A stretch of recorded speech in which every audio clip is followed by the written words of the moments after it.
There are very few places that you're guaranteed to find love. Okay. Craigslist would be probably number one. Yeah. And then at a bar. Right? Oh, yeah. Those Yeah. are... We're doing love in quotation marks, correct? No. Love/restraining order? No, love is something you can fix at the free One clinic. person's Okay. and one person's restraining order is another person's passion. Let's just remember that. Okay. Hey, Doug, what's up, man?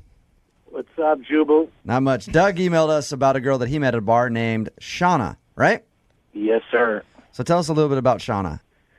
Well, man, me and a buddy of mine, we went to see a Seahawks game in a sports bar. Mm-hmm. It was packed. Mm-hmm. I mean, typical Seahawks crowd. Everybody was rowdy. Everybody was on tilt, man. Everybody was pretty drunk. Yeah, it's weird. It's weird that you would say that because normally people don't ever drink while watching football. It's a silver sport. Strange. So you found the one bar where everybody was just getting hammered watching the Seahawks game. Weird. So, how did you meet this girl in the madness of it all? She had like a little half Jim Zorn shirt, and I was like, man, this chick has a Jim Zorn shirt on. It's like a retro throwback jersey. So did you just go talk to her? No, I kind of, I moseyed my way over to her. I didn't, I wasn't, Yeah. I got game, man. I'm not going to just go pop in. Doug, there, you bro. sound like a mosey too. Yeah. You do. I can picture you moseying over to her, He didn't cuddling get up over- next to her at the bar. It sounds like it took him till the third quarter.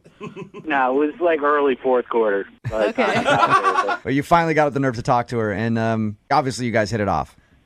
Yeah, I mean, it was just, the excitement of the game. So it was just like we were high-fiving, and I could tell she was flirting.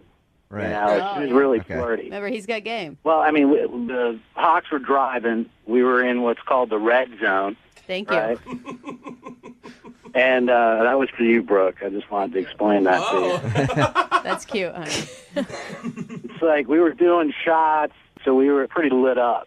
So I told her, I said, listen, if the Hawks score on this next play, then you've got to flash the bartender. What? Oh. You wouldn't, why wouldn't you?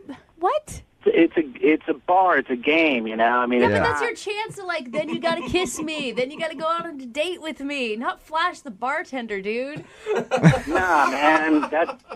That's someone who doesn't have game. Oh, That's how You're they right. that's play. what that is. Thank you for the So- explanation. So they scored, and man, let me tell you, I mean, I don't want to get too descriptive because I know this is a family show, but wow. It's often referred to as a family. Yeah. I mean, they were just unbelievable. They were just, what a sight to behold. Nice. I just picture the heavens opening up. Just, Yeah. He's like, Doug, How did your evening end with Shauna? Well, I mean, we really hit it off, man. I mean, we kept drinking. We went over to her place. She invited me in, and long story short, I left that morning. okay. Right. oh, So you got to know each other in the biblical sense. Yeah, Nice. thank you. touchdown, my man. Yeah. Okay, enough Red of the zone sports scoring. analogy. All right, action. guys. Right. So you never, Extra point. Good.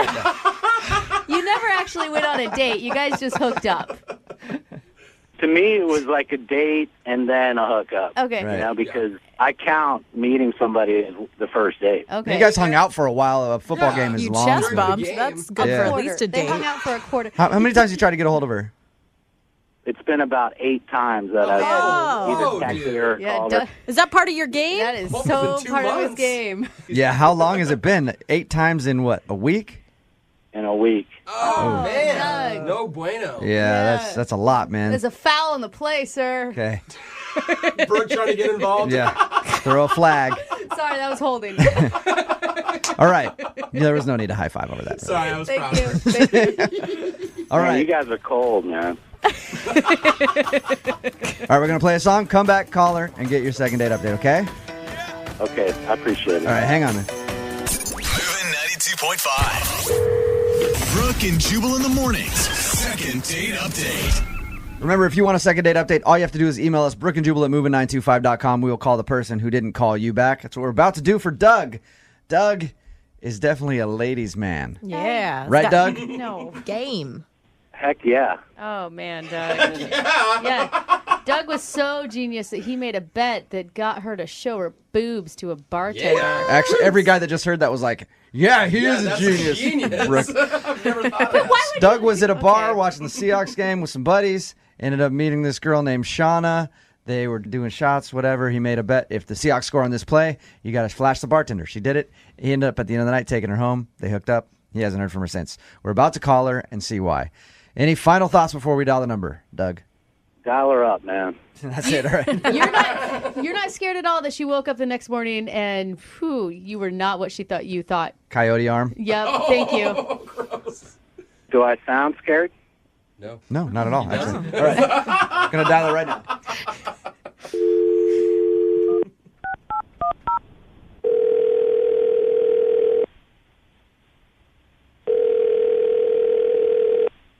Hello, Hi, is Shauna there? this is she. Hey, Shauna, how are you? This is Jubal from Brooke and Jubal in the morning on Moving 92.5. What's up? Hey, what's up? Not much, just checking in on people in Seattle, seeing if they listen to us in the morning. Do you listen to us? Occasionally I do. It's kind of like a census survey that I'm doing, just, calling random numbers. Oh, your customers this way? Okay. Actually, Shauna, are you familiar with the second date updates that we do on our show? Yes, I am. All right. Well, we got an email about you. Oh, God. Somebody is wondering why you're not calling them back. Congratulations. Are you guys calling about Doug? Ooh. Yes! Yeah. Ding, ding, ding. Yeah, we're calling about Doug. The guy that won't get the hint. So Doug told us. Seriously calling for a second date update? I hate that guy. He was a creep. He was crazy. Whoa. Wow. But, Okay, so Shauna- what did he do that was so creepy? He says that you guys ended up hooking up and everything. Yeah. Wow. Okay, I don't know what he told you, but it was a completely embarrassing, awful night, and I would rather not talk about it. What? Can You you better just- set the record straight here. Yeah, can you just tell us what happened? Shauna, if you won't tell us what the big problem is, obviously you don't like the dude. Yeah. Doug?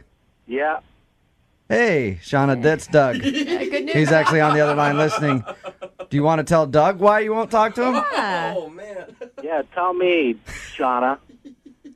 Okay, well, Doug, when we got home and I was like, no, I don't want to sleep with you on the first date, and I turned you down, you were like, oh, yeah, that's cool, yeah, whatever, I'll just sleep on the couch.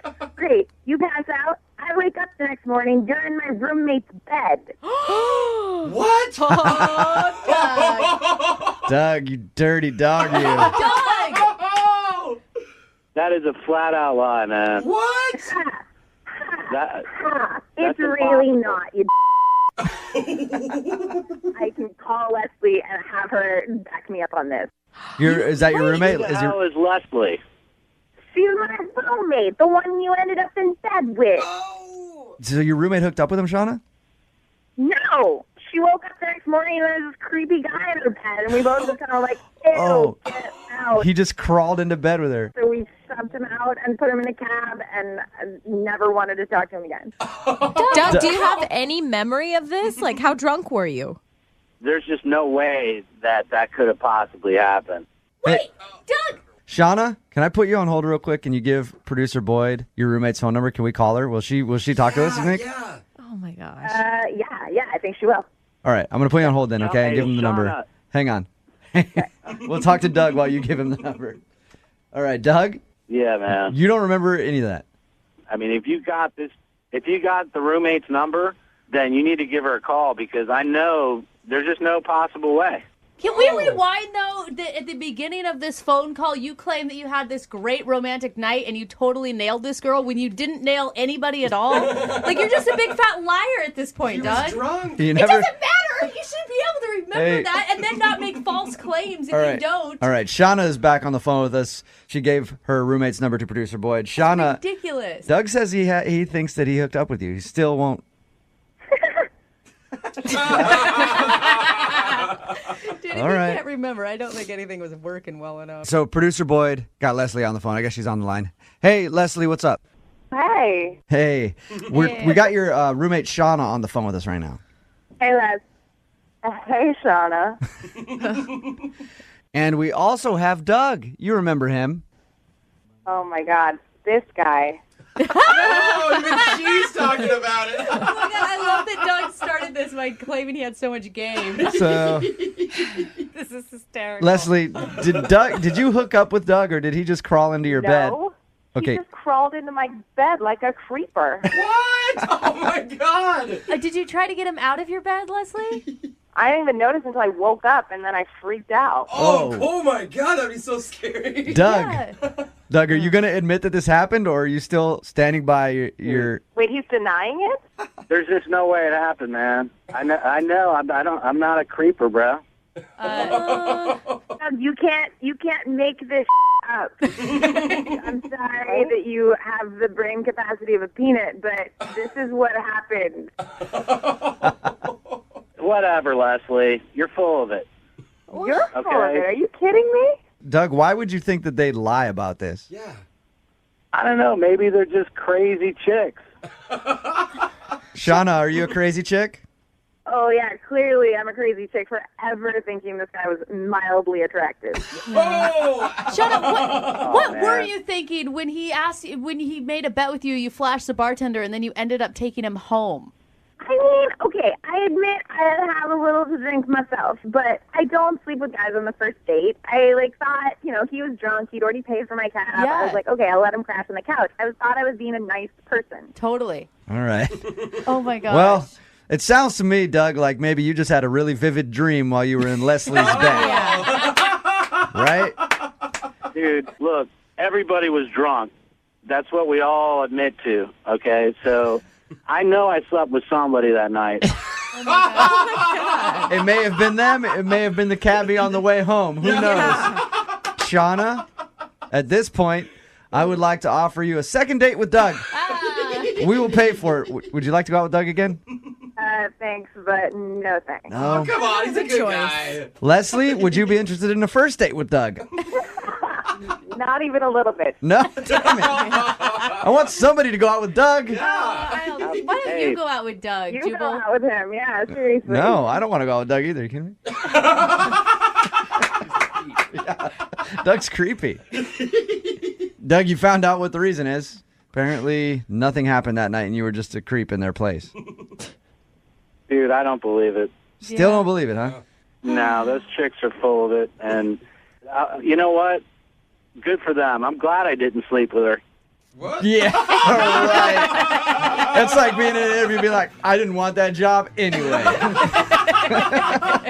Brooke and Jubal in the morning. The definition of a gentleman has changed a lot over the years.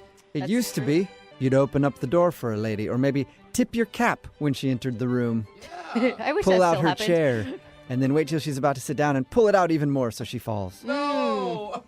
But nowadays, the definition of a true gentleman is just somebody who can fight back the grinders. Seriously, right. that is true.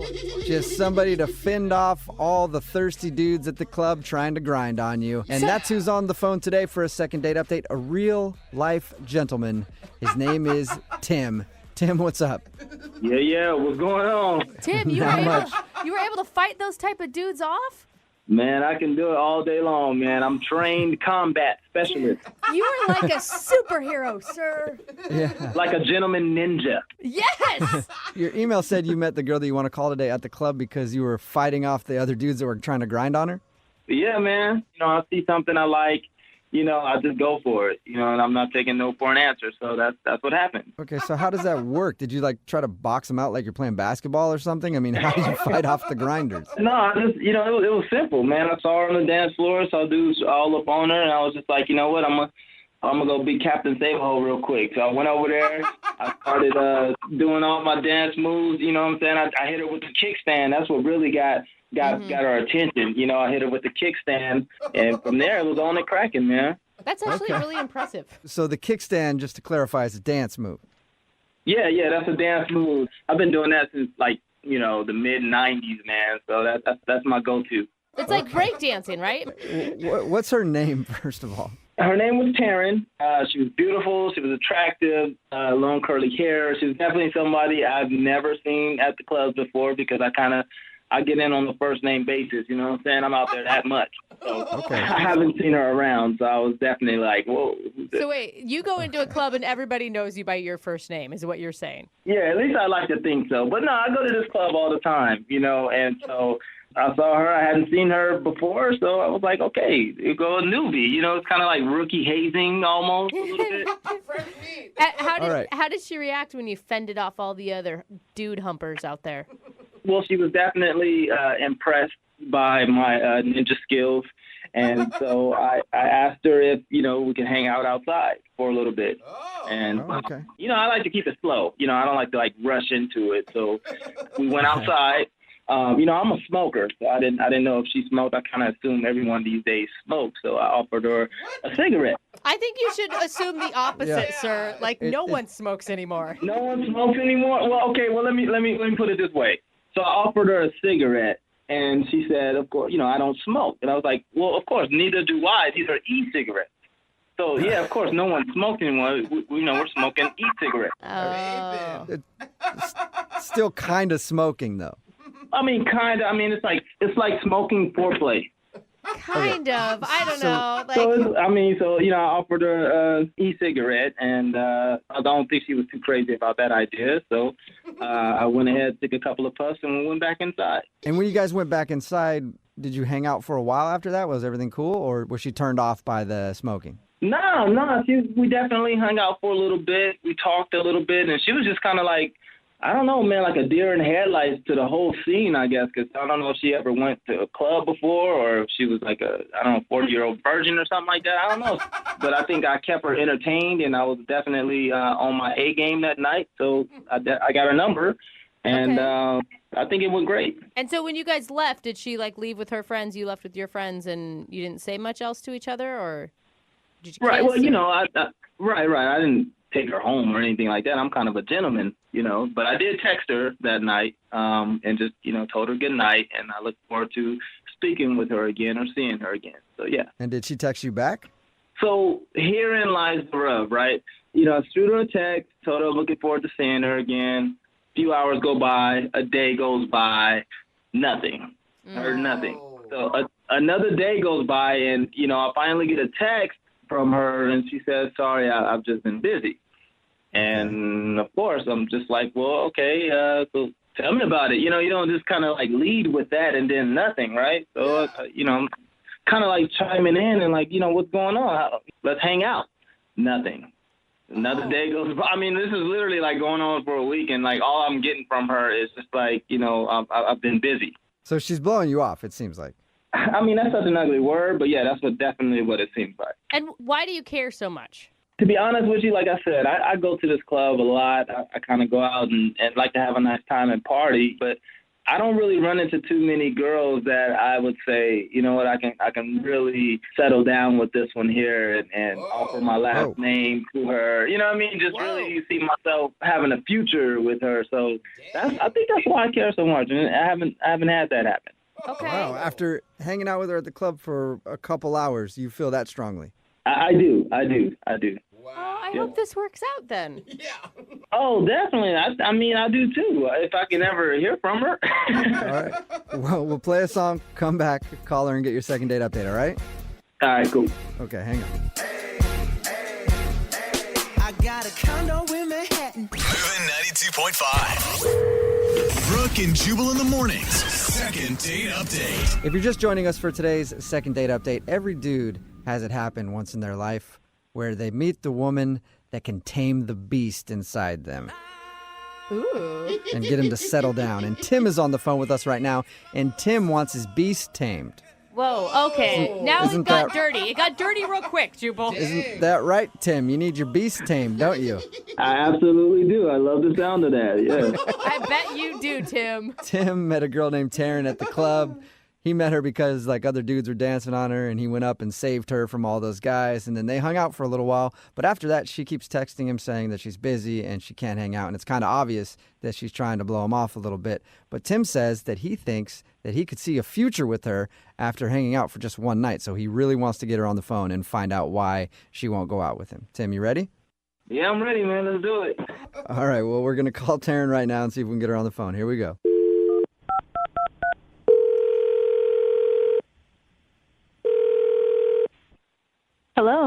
Hi, is this Taryn? Yeah, who's this? This is Jubal from Brooke and Jubal in the Morning. How are you? I'm sorry, say that again? This is Jubal from Brooke and Jubal in the Morning. It's a radio show. Okay. Okay. You a big-time listener? I mean, I listen to the radio. Okay, we're on it, which is cool. In general. Yeah. All right, so you may not have heard us before, but at least you've heard of the radio. And we have a radio show, and one of our listeners actually asked us if we could call you. Really? Yeah, his name is Tim. Tim. Oh, Tim? Whoa, why did he call you guys? Well, that rang a Because he bell. said he really liked you, and now you're kind of blowing him off. Like you're telling him you're busy all the time, and you won't meet up for a second date. Oh, my gosh. Are you serious? Wait, Yeah. are you laughing because you're flattered and excited, or are you laughing because Tim's lame? A little of both, I guess. Of everything. Huh. So you're kind of excited, but also he's kind of lame. I wouldn't say lame. He's kind of corny, and he looks like he might be an okay guy, but I don't know really how to take it. I mean, I barely talk to him. I text him like a couple times, but I mean... Yeah, we talked to him about your date. Date? What do you mean, date? How about this? The night you met then, if it wasn't a date, really. Yeah. He told us about that. He told us how he kind of saved you from some other dudes who were trying to dance with you, and then you guys ended up hanging out for a while. No way. Save me from some other dudes? Yeah, he said, like the guys on the club that like try to hump your leg for too long. He said he rescued you from them. If he was one of the guys that was humping my leg, then he saved me from himself. But like, I was doing perfectly fine. Okay, so he didn't save you necessarily, but did you enjoy hanging out with him? I mean, he was just coming off like kind of like machismo, like he talks to a lot of women or talks to women all the time. So I was just like, that was my first time going to that place. And I mean, it seems like he was kind of popular too, because, it was like all the waitresses were coming all over him, and, they were like high-fiving him, and he was like the party guy, I guess, So you think he's a player, and that's why you don't want to go out with him? Yeah, because I don't really date a lot of people. I'm pretty selective just because nowadays you just never can be too sure. So I just rather not spread my energy too thin. So that is actually really smart. Yeah, he just came across almost like a little bit cheesy too. So if he would have been more sincere and kind of like, I don't know, more vulnerable about who he was, would you have given him a shot then? I don't know. I don't know who his real self is, but he came across like, he has a monster truck or something. I don't know. It was just weird. Okay. It's funny that you say people have ulterior motives, because I need to let you know that he's actually on the other line listening right now and wants to talk to you. What the Are you serious? Yes, I am. Best response ever. Tim, are you there? Hey, yeah, I'm here. What's going on, Taryn? How you doing? Oh, hi, Tim. It's nice to hear your voice. Yeah, nice to hear yours, too. Question mark. That's convincing. That's the Taryn I know and love. Oh, my gosh, this is crazy. So you kind of surprised by all of this, or what? Yes, like, what is going on? Like, wait, what is this? I just haven't heard from you, so I, by any means necessary, I needed to hear your voice and wanted to get in contact with you again, hang out some more, and you've definitely made an imprint on my life and in my heart, so I'd like to talk to you some more. Wow, I mean, that's really sweet, Tim. This is all very flattering, but I don't know if you've been listening, but you kind of came across as someone that's, like, really not my type. Like, I'm more of a laid-back. I want someone who's just, calm, relaxed, who can be themselves, and I really didn't get that vibe from you. So, I don't know. I don't feel like you would be a good match, I tend to disagree with you on that because I think that's actually the type of guy I am. I mean, I mean, for a second, just think about our names. Tim and Taryn, they both start with T's. TNT, I mean, we're both dynamite together, right? Oh, my God, Tim. That's what she's talking about. Do Yeah. not do that. Oh, God. It doesn't get more perfect than that. Exactly. I feel like you have a book in your back pocket that you study before you talk to a girl. Like, that is just what I'm talking about. I'm just naturally smooth like that. I mean, if there was something to study, then of course I'd study you. What? No, Tim, stop. You're not hearing what she's saying at all. What do you mean? Tim, she wants someone to, I don't know, bare their souls to her, essentially. I mean, that's kind of intense, but... Okay, so no, I get it. I'm trying to impress you, and a little nervous and all that good stuff, but it's because I really like you, you know, and again, I don't say that too often. I don't say that to everyone. You definitely just struck my heart. You know, the night I saw you, and I thought we had a great conversation. You had a beautiful smile, and not too many girls are okay with, you know, e-cigs, you know, and I was smoking my e-cig. Well, stop there. Stop there, Tim. No more. Yeah, that's love right there. Good. If somebody is cool with your e-cig. Forget that part, Taryn. Listen to everything else he said before. That was actually really good. Right? That was sweet. We talked to Tim for a little bit before we called you, and he said all that stuff to us, too. He's really into you. Well, yeah, I mean, that's sweet and everything, but I just don't know. I don't know if we're in the right space, or me especially, you know, for, you know, where he's trying to go with it. Well, why don't you find out by going out with him again? Would you go out with Tim on a second date? We will pay for it. Taryn, before you say anything, before you answer that, I just want you to know, and I mean this from the bottom of my heart, if we go out again, I know they mentioned they'll pay for it, but if the check bounces, it's on me, baby. Oh my God. Like, does this guy ever stop? Like, are you serious? I want us to be like Kanye and Kim, you know? I want us to be like Oprah and Stedman, you know? Oprah and Stedman. What? No one's even sure Oprah's really with Stedman. Like, no. Well, you know, some good things come to an end, but you know, we can try. Let's just try that. Tim, you are definitely a funny, charming guy. I think you would probably be wonderful for the right girl. However, I just don't see our yin and yang matching up. I don't think we would be a good fit. So I'm going to have to pass on the second date. Really? I thought you'd give him a second chance. I really thought I would too, but he couldn't turn it off, so I don't want it. Oh. Taryn, look, we don't even have to even address the yin yang part until you're ready. Like, that's how serious I am. I'm ready to, you know, lay it down, put everyone to the side. You know what I mean? I'll burn the black book if I have to, get myself a Metro PCS mobile, you know, track phone, and get rid of all my contacts. I mean, I will do that. Whoa, He's ready to end everything and just focus on you, Taryn. Are you sure? You know what, Tim? I'm going to reward your persistence, and I'm going to tell you, yes, I will go on the second date with you. Whoa! What was that? You're serious, Taryn. You go out with him again? Just one date. That's it. I'm not making any promises or anything else, but I will give him a real official date. Yay! We'll do that. Yes! That's what I'm talking about. That's what I'm talking about, you know? This is like my Rocky Balboa moment. This is like when Rocky got the shot at the champ, Apollo Creed, man. This is what I'm talking about, Taryn. You don't know how much, you know, we're going to do the world a favor. We just did the world a favor. You and I together, I'm telling you. Oh, my gosh. I'm telling you. Tim, please do not make me regret my decision. Please do not make me regret. You won't regret it. I'm so pumped to go out with you. That's all. You will not regret this. I promise. You hear that, Taryn? It sounds like you've tamed the beast. Oh, I don't even know what that means, but we'll see. She tamed the beast. She tamed it. Oh, my God. Brooke and Jubal in the morning. Brooke and Jubal's second date update. Sometimes the best way to get a girl's attention is to just elbow her real hard. No. So, you know, just like if Don't a girl's do not that. giving you the attention you need, to just shoulder check her a little bit. Oh my God. Let her know that you're in the building. Oh, no. And then you're sure to strike up a conversation or get assault charges. It could go either way. And that's how Mark got the girl's attention that he wants to call today. Oh, no. Her name is Rebecca, and apparently that's Mark's thing. He'll walk up next to a girl and just like throw a shoulder on her real hard. And then he starts up a conversation. Is that how it works, Mark?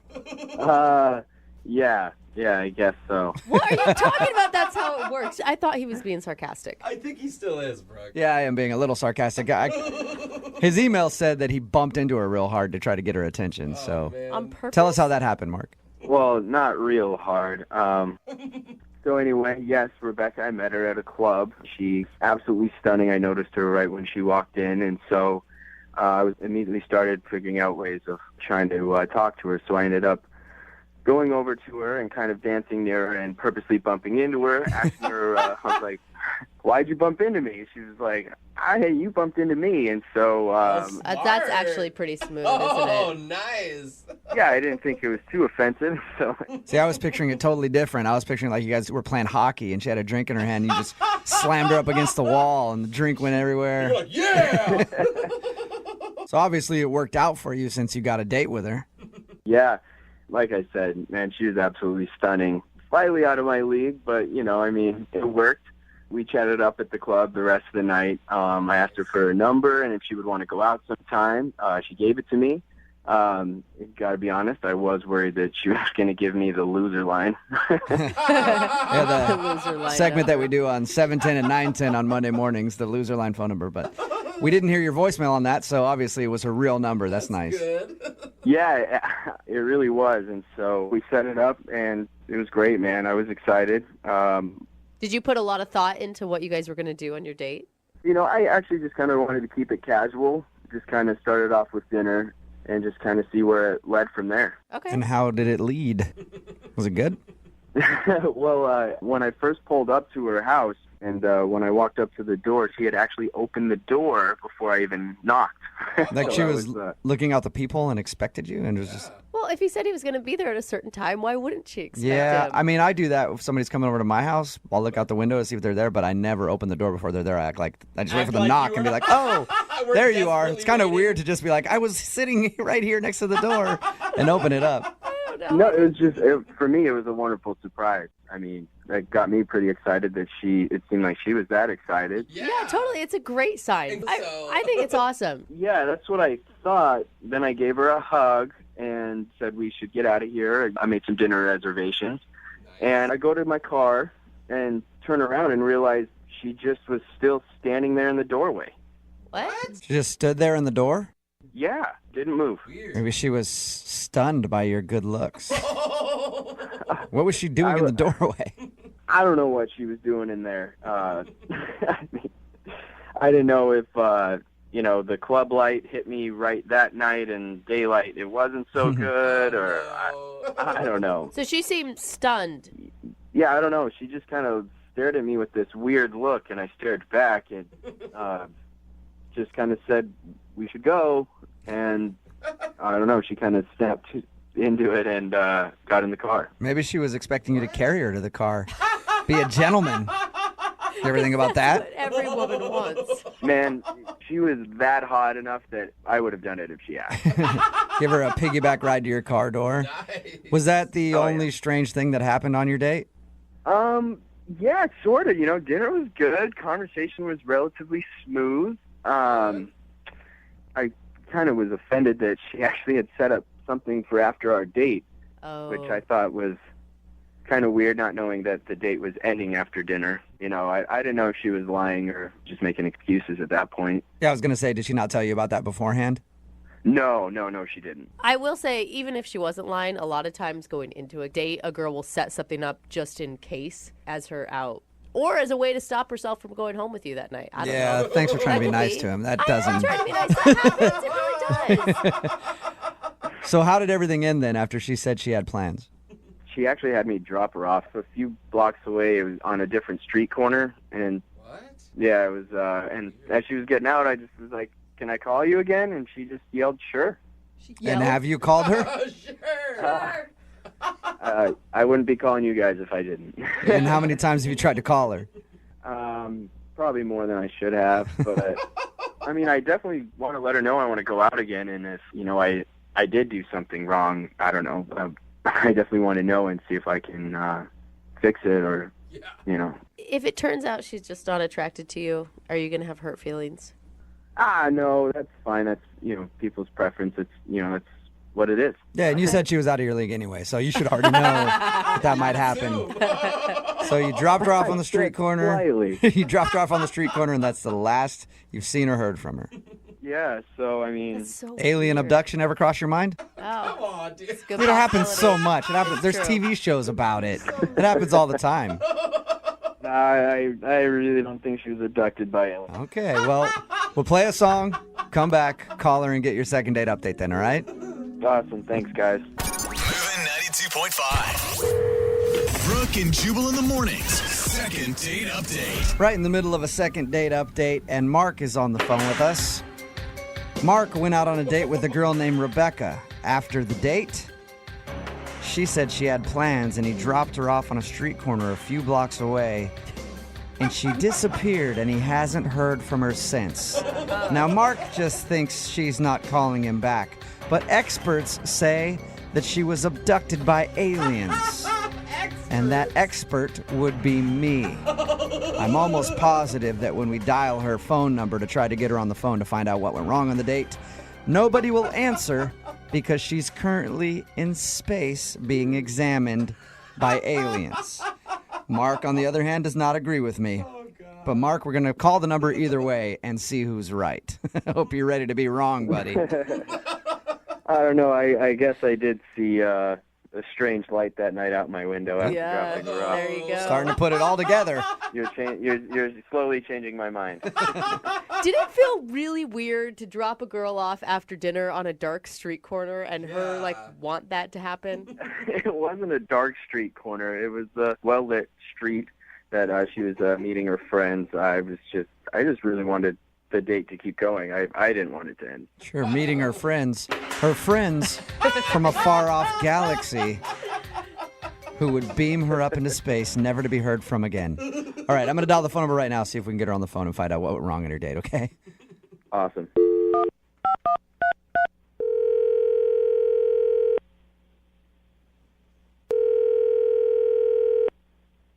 Hello? Hi, is Rebecca there? Yeah, this is her. Rebecca, how are you? This is Jubal from Brooke and Jubal in the morning. Okay. I'm calling because you recently went out on a date with one of our listeners, and he emailed us to see if we could get you on the phone. His name is Mark. Oh. And you met Mark out at a club, and then you guys went to dinner. And ever since your date, you haven't responded to any of his phone calls or text messages. So he emailed us and was like, can you guys see if you can call her and find out what went wrong? This is really bizarre. He told us how you guys went out, and then you said you had to meet up with some friends. Was the friends thing an excuse to get out of the date? I mean, he was, he was nice. You still haven't answered my question, Rebecca. Did you make up the fact that you were meeting up with your friends later as an excuse to get out of your date with him? I mean, I'm going to take that as a yes. Yeah, just take that. Move on. So why'd you do that? What was so bad about the date? for me, I'm more like old-fashioned when it comes to dating and stuff, and I definitely believe that a gentleman should act a certain way, and I kind of feel like he fell short of my expectations. Do you mean, was he not opening doors? And I mean, when we first met up, when he came to my house to pick me up, you know, I was waiting for him at the door, and I just felt like, you know, he came to greet me, and that was fine, and he gave me a hug, and then I was kind of just waiting, you know, for him to kind of set the tone of the date, especially with the first impression, and he just didn't really do it right. What did you want him to do? I mean, a hug sounds pretty good to me. I don't know. I just think like when a gentleman comes to pick up a lady, you know, he should bring her like a little token of his appreciation, like flowers or maybe a stuffed animal or something. It doesn't have to be anything, you know, expensive, but just something to say hi and, you know, I appreciate you taking the time to go out with me tonight. so he didn't bring you essentially a gift, and that upset you. Yeah. Wait, do most men... Okay, hold on. Do most men bring you a gift when you go out on a first date? Because I've never encountered it. I mean, not every time, but I mean, the ones that don't bring me a gift don't really see me ever again. And the ones that do, I'm willing to take the next step or maybe a second date. And I know a lot of people will call me old-fashioned. I feel like you kind of feel that way, and maybe I am, and, maybe you're not. People just do things differently and have different, standards and stuff. Okay, how was everything else? How was everything else on the date other than the fact that he did not bring you a gift? He seemed genuinely nice, and it did start off a little sour, and when it kind of starts off that way, it's hard to really get like the butterflies going and stuff like that. He said when he picked you up that there was a moment where you just stood at the door. Well, I just thought that he was going out to get the gift after he came up empty-handed at first. Like, I thought he was picking up on what was happening. He's like, I'll wait here. So you assumed that he was going back to his car to grab you, whatever it was. Yeah, like I thought he had forgotten it in his car. So you knew in that moment when you were at the door and he had nothing for you that you would never go out on a date with him again. I didn't know at that moment. I thought maybe somewhere down the line there would be like a surprise or maybe a gift waiting like on the seat in the car or at the restaurant or something like that. But yeah, then when I realized, it kind of just fizzled out for me. So he took you out the whole time and no gift. What a jerk. Right, no gift. Man. You know what? I think he should realize that he needs to be more of a gentleman, and we should tell him that. Go for it. But how about you tell him? Because he's actually on the line listening right now. Hi, Rebecca. Oh, my God. I didn't know you were there. Yeah. Listen, Rebecca, I'm really sorry. I had no clue what your expectation was for our date. I mean, I don't think it's too much of an expectation for a girl to feel like excited and appreciated the first time she goes out. And, it just didn't really live up to what I thought you were going to be when you showed up without like a gift or something. I mean, I don't have time to teach a guy how to be romantic. You're right. I completely agree with you. I don't know. I don't know where my head was. I definitely should have, brought something. What are you serious right now, Mark? Dude? Thank you, Mark. I do appreciate you saying that. No, yeah, wait. no. I mean, people have their ways, and she's absolutely beautiful, and she knows it, and she deserves to be treated from the very beginning just like that. She's like putting like all the emphasis on material things, right? I wouldn't say like material things. I mean, I don't care. He could have read me a poem at my door, and that would have been something. It doesn't have to be something that costs money. You know what I mean? Just a gesture. You actually want a man to stop and read you poetry when he picks you up. She's old-fashioned, Brooke. That's just awkward. I mean, what's awkward about a guy who is trying to actually woo a girl and, be old-fashioned and be romantic? If you don't like romance, I mean, that's on you, but I would like to feel something when I meet someone. Yeah, sometimes you want a guy to show up and read you a sonnet. It's like a Shakespeare type experience. But like I said, it could have been anything. I mean, I'm not expecting diamonds. It's just the thought that goes into something like that, and a guy who knows how to treat a woman. Listen, I totally understand what you're saying. I definitely should have been way more of a gentleman and much more attentive to your needs. Oh my God! You are kissing her ass. I'm really sorry I didn't get you a gift. Hey, Rebecca, if you think about it right now, this is sort of a gift. Yeah. Right? He went through all this effort to try to get a second date with you. Would you like to go on a second date with him? We will pay for it. And Rebecca, I promise I will get you 2 gifts. One to make up for the last time, and one for this time. You hear that, Rebecca?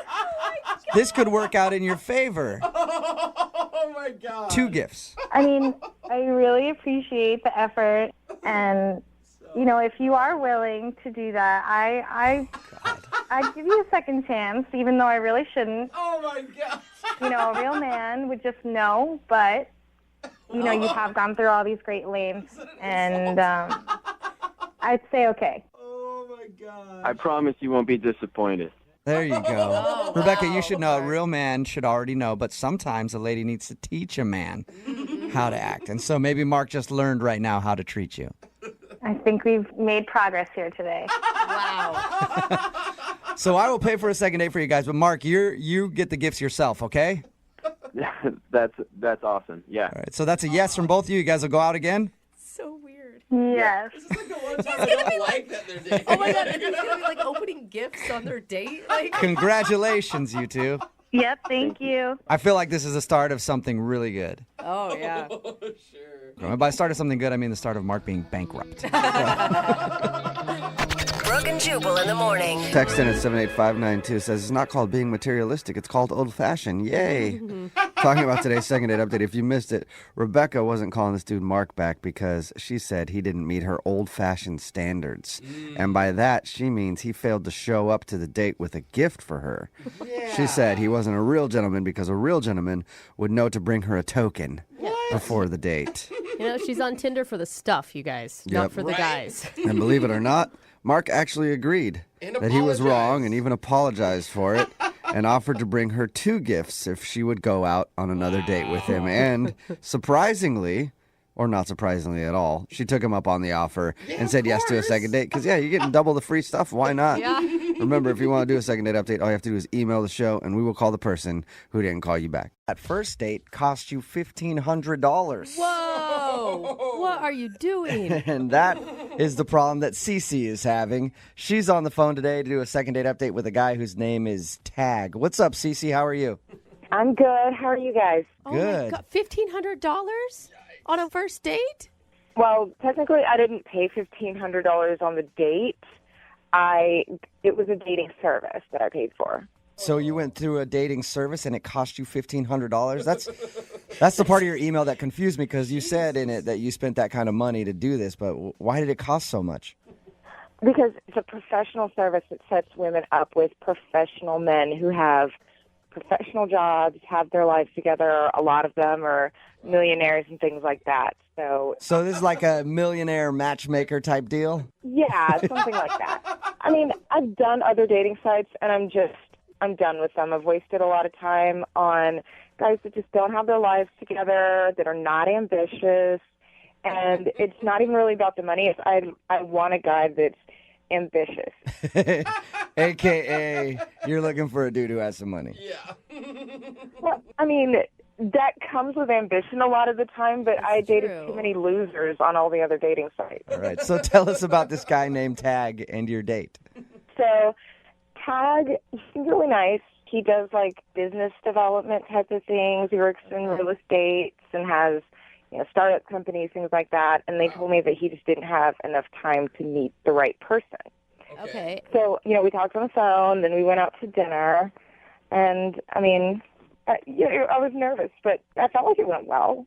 Okay. So what about him did you really like? Well, the last couple people I went out with, it just was kind of expected that it was a hookup thing. Like, within, the first hour, it was like, all right, so when's this going to happen? And these are people that you met off of this $1,500 dating service thing? No, Oh, those okay. are people from, the other site. The free sites, the cheap sites for Plenty the of poor fish. people. Right. Yeah. So how did your evening with Tag go? Was it fun? Was there anything interesting about it? It was good. I mean, I was super nervous because I hadn't gone out with a guy like that in a while. So I was trying to come up with something interesting or impressive to say, and I wasn't even thinking, and I just blurted out and asked him how much he made. What? And I didn't mean to. It just came out. I was super nervous. Did you immediately say, I'm so sorry, I didn't mean that? Yeah, as soon as it came out of my mouth, I immediately apologized. Yeah, I can understand why. I think I can understand why you wouldn't want to call you back if it seems like you're only interested in his money. So you're a millionaire? I mean, Well, I wasn't only interested in his money. It was like an honest mistake. So What did he do after you asked him how much money he made?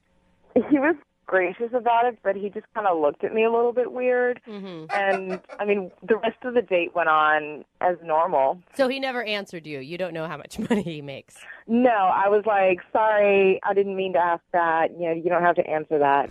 And can I ask, are you coming from a place where you're really successful and making your own living right now? Well, I'm not on that level. I'm not exactly where I want to be just yet, but I do support myself. I pay all of my own bills. all of that. But it'd be so much nicer if you had somebody else to do it for you, wouldn't it? It's Jubal's dream, too. It Don't really worry. is, yeah. You guys share that together. Yeah, I mean, that's not a bad idea, but I know that's going to take time. So how did everything end with you guys? Well, he took me back to my place, and we had a little kiss at the end, and Was it a peck or was it a more romantic? it was kind of a peck, but I thought that was pretty respectful for a first date. Yeah. Okay.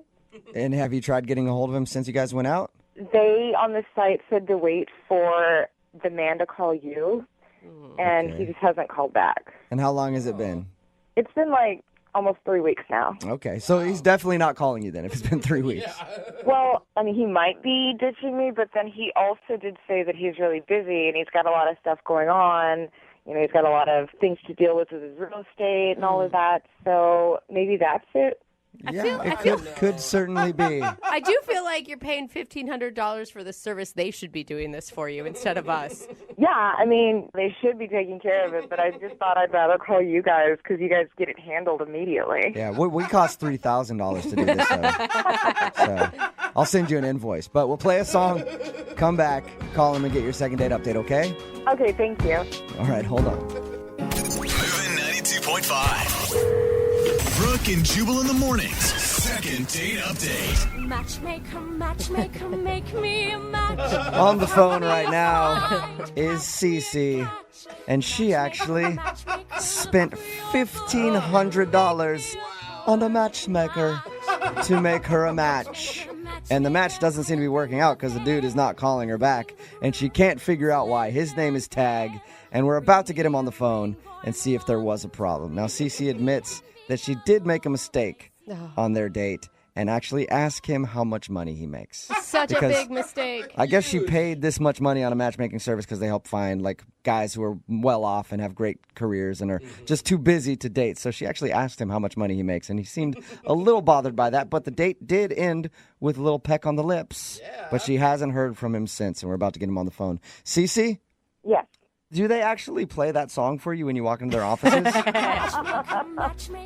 They should, for as much as I'm paying them. Yeah, they really should. Dance for you. If this doesn't turn out, are you going to stick with this matchmaking company? I might write out the rest of my contract because I still have a couple of months that I'm covered with it, but I won't renew. All right. Well, I'm going to dial his phone number right now, get him on the phone, and find out why he's not calling you back, okay? Thank you. You're welcome.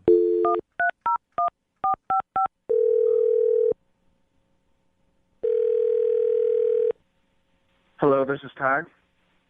Hey, Tag, how are you? Good. How are you? Who is this? This is Jubal. I host a morning radio show called Brooke and Jubal in the morning. What is this regarding? I don't have a lot of time. I'll make this quick. It's regarding a date you recently went on. What? How'd you get my number? Well, I got it from the girl that you went on a date with. She actually emailed us and asked if we could get a hold of you because you're not calling her back. You serious? Yes, I am. Her name is Cece. No. I'm not going out with her ever again. Oh, okay. That was quick. Yeah. I guess we got our answer. What's the problem with Cece? Can you tell us? So wait a second. Are you guys working with the matchmaking service, and that's how this is happening? No. Although I would like to be because it sounds like a lucrative business. Cece actually emailed our radio show and asked us if we could get you on the phone to find out why. She's confused and would love to see you again, but unfortunately, you're not calling her back. Okay. She told us that you guys went out to dinner and there was an awkward moment where she asked how much money you made. Wait, she actually told you about that? Yeah, she did. She thinks that's the reason you're not calling her. I think it's probably the reason, too. That's embarrassing. Well, that was completely out of line of her. I mean, it's a first date, you know?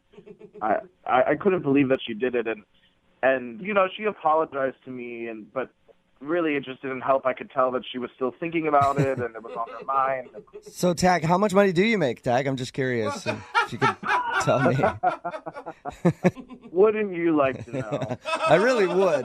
I don't think we're going to get that out of you, though. But can you at least tell us what else happened on your date? You said that was one of the reasons you're not calling her back? Yeah, I mean, I don't even really know how to say this. Like, this is on the radio and stuff. She doesn't really have a job.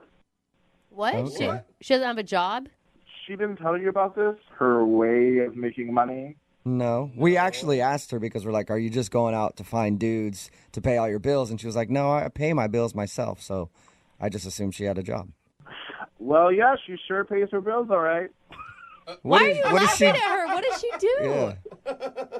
Well, she told me that she makes thousands of dollars donating her eggs. What? Eggs? Her eggs? Like from her ovaries. Oh, No, like okay, so your she doesn't have eggs. like chickens in a coop in her backyard. It's her reproductive eggs that she's selling. Yeah, no, she's not a farm girl. She's I guess you could say she's a farm girl. She's farming herself. So Dude, that's I how will she's say- making her money? Oh. Yeah, I mean, it was kind of weird. Like, she starts bragging about how good her genes are, and No, for real though, you have to go through some like stringent tests in order to be able to donate your eggs. It's like no joke. They want to make sure you are grade A. yeah, she told me all about it. And it's like really painful, I've heard. I heard you can make a lot of money doing it. Yeah, apparently you can make a lot of money because she said she pays her rent with it and travels. Wow, She's even done it in other countries, which, you know. So Well, what? that'd be wait, scary. Like, go down to Mexico in a back alley and some guy's just harvesting your eggs. I wouldn't trust that. why does that turn you off? What about that is gross to you? You're asking why that's a turn off. Yeah, I don't know. Like guys donate sperm. She's helping people have babies. Yeah, well, I don't like the thought of her having, hundreds of little kids running around all over the world. And she doesn't have, like, a real job, So, like, I'm going to be out there working and she's, I don't know, sitting in a lab somewhere getting her ovaries scraped. Hey, what do you do for a living? I work in real estate. Okay, you work in real estate. You might be able to retire off of her egg money. You're flipping houses, she's flipping eggs. Hey, Tag. I also need to be honest with you and tell you that she's actually on the line listening to this conversation and wants to talk to you. What? Yeah. Yeah. Get the out. You're kidding. I don't have a real job, Tag. Selling your eggs is a real job. I make money doing that. I make a lot of money doing that, okay? And I work all over the world in different countries helping women. Yeah, I mean, you work all over the world. You should probably put that word work in quotes because I'm not really sure if that's working. Yeah, it is work. It is legitimate work. I have to take care of myself, and I have to make sure that I'm in good condition. You have to just let your body do its natural function. I mean, I don't really know how you call that working. You're just... No, but you have to be healthy. You need to have top quality eggs to give to other women. I mean, it's actual work. Oh, yeah, right. Oh, so just because I don't sit around in an office all day with a secretary, that's not work? I don't know what you want me to say. Like, I have a job. I make a lot of money, and I'm there working. I have a job, too, and I also make a lot of money working. Well, I mean, how long can you keep that up for? It's not a real career. You can't do it forever. Eventually, your body is going to go, nope, no more. You know what? Quit putting this down and trying to judge me. Maybe I can't put this on my resume, but I'm a humanitarian. I'm helping people. I think you could put it on a resume. I'm sure you could put that on a resume, Cece. I mean, I just find it kind of hilarious that she thinks that this is humanitarian work. Cece, did he come off this condescending to you when you guys were out on a date and you just somehow missed it? You know what, Brooke? I had no idea that he was so against helping women and helping women to have children and so against the miracle of life. What is this? Why am I suddenly like the bad guy here? I'm not against women. I just want a woman who has an actual job. Tag, it is an actual job. And if you don't believe me, why don't you come with me to one of my appointments and see my eggs up close and in person? Oh, there you go. Hey, how about that? That sounds Tag? like a sexy second date to me. Tag, would you like to go out on a second date with Cece? We will pay for it. I can't believe we're even asking that question. You want to see your eggs, bro? Hey, come check out my ovaries, baby. Yeah, I'd totally let him do it. Obviously, he disrespects what I do for a living, disrespects women. Come on, come see. Oh, my God. Cece, obviously, like, you were drooling over how much money I made, and if I really wanted to, I could have seen your ovaries in another way. Whatever. Kiss my eggs, Tad. Kiss my eggs. That's awesome. That's a first and a second date update. Brooke and Jubal in the morning. For all that. Obviously, he disrespects what I do for a living, disrespects women. Come on, come see. Oh, my God. Cece, obviously, like, you were drooling over how much money I made, and if I really wanted to, I could have seen your ovaries in another way. Whatever. Kiss my eggs, Tad. Kiss my eggs. That's awesome. That's a first and a second date update. That is a clip from today's second date update. This girl named Cece wanted to call a guy named Tag who wasn't calling her back after their date. We found out the reason that he wasn't calling her back was because she claimed that her career was selling her eggs so that she can take vacations and stuff like that. You can get a lot of money for selling your eggs, but he was like, it's not actually a career. Yeah. And eventually she's just going to be wanting me to take care of her. Yeah. And she was like, no, this is a career. Everybody texting in at 78592 agrees that that is not a career. No. I think it is. You do? Yeah, if I had eggs to sell, absolutely. You could go sell your sperm, and that's not a career either. Except that's like $50. You get thousands of dollars selling eggs. It's because it's like a crazy, intricate process, and it's supposed to be really painful. There's some people texting in. They're like, my friend did this, and she made like $30,000. Yeah. Like, that's a lot of money, dude. I don't think it's worth it. Really? So much work and pain. And apparently she has to keep her body like right all year round and eat right and everything else. I love how nobody brought up, I mean, he never brought up the fact that she flat out asked him how much he made during dinner. Like, that wasn't the problem. I feel like that should be the problem. Met him on like a gold digger website, Yeah. pretty much. I do know my favorite thing, though, was this line. Whatever. Kiss my eggs, Tad. Kiss my eggs. That is the one thing that we can take away from today's second date update. The next time somebody's messing with you, just tell them to kiss your eggs. Whatever. Kiss my eggs, Tad. Kiss my eggs. Is giving eggs, is donating your eggs a career? Text in 78592. career. I think it's a good career path. No. And every woman should do it. It's Those really things easy. dry up way too young and for it to be a career. Whatever. Kiss my eggs, Tad. Yeah, kiss my eggs. Remember, if you want a second date update, all you have to do is email the show, and we will call the person who didn't call you back, and then you can yell at them Whatever. Kiss my eggs, Tad. to kiss your eggs. Moving 92.5. Brooke and Jubal's second date update. I think Jose Bolaños will back me up on this. The best way to ask a girl out is to stalk her Facebook profile, just randomly, then friend request her. Yes. And then ask her out. Yes, that way she knows you're paying attention to her. It works that's for, what it is. It works for Jose. Yeah, It because does. he's single and alone. Yeah, but he gets dates. Yeah, that never call him back again. Yeah, but I still get dates. Yeah, He's making a point. Still gets dates. That's what David did, right, David? Yeah, I mean, it wasn't that big of a deal, I don't think, but... David, he doesn't even want to be compared Yeah, to he's Jose. like, no, I did not do that. Your email that you sent us says that you found this girl online on Facebook, and just kind of randomly, were looking through her picture gallery, weird. then decided to friend her and ask her out. Yeah, I mean, doesn't everyone do that? I mean, No. that's like, Seriously. see if a chick's hot, right? I mean, I don't know. Can a girl tell if you're looking at her photos and stuff? No. No. Not at all. Yeah, so what's the big deal? That's Just why if it's you okay. if you like one from 2 years ago, it Yeah. might be a little suspicious. But I mean, I know I'm out of the singles game, but Lydia, would you honestly say yes to a random dude on Facebook? no, I'm a little too scared after Catfish came out. Thank you. David, tell us about Mandy.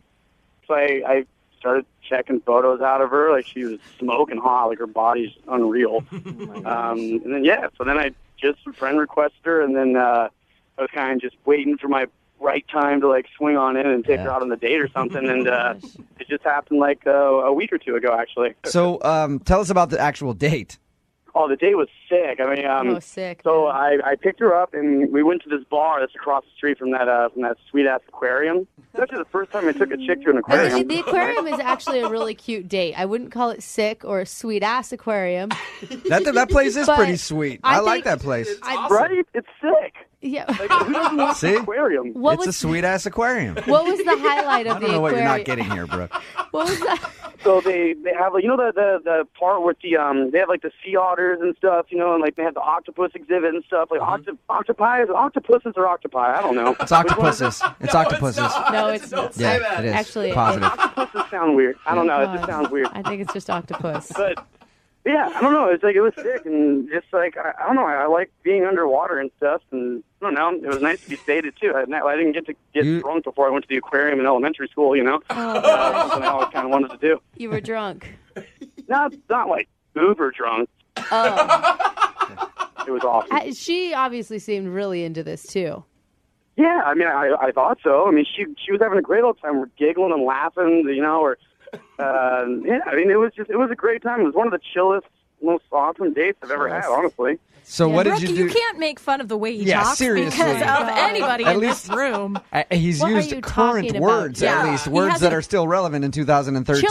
Chillest is not a current word. He just made chillest up. I've never heard that before in my life. But the other ones I've heard before. At least he's not going to, we raise the roof until, you know. Listen. So Okay, I do say that still, and don't judge me, all right? It's an awesome phrase. how'd your date end?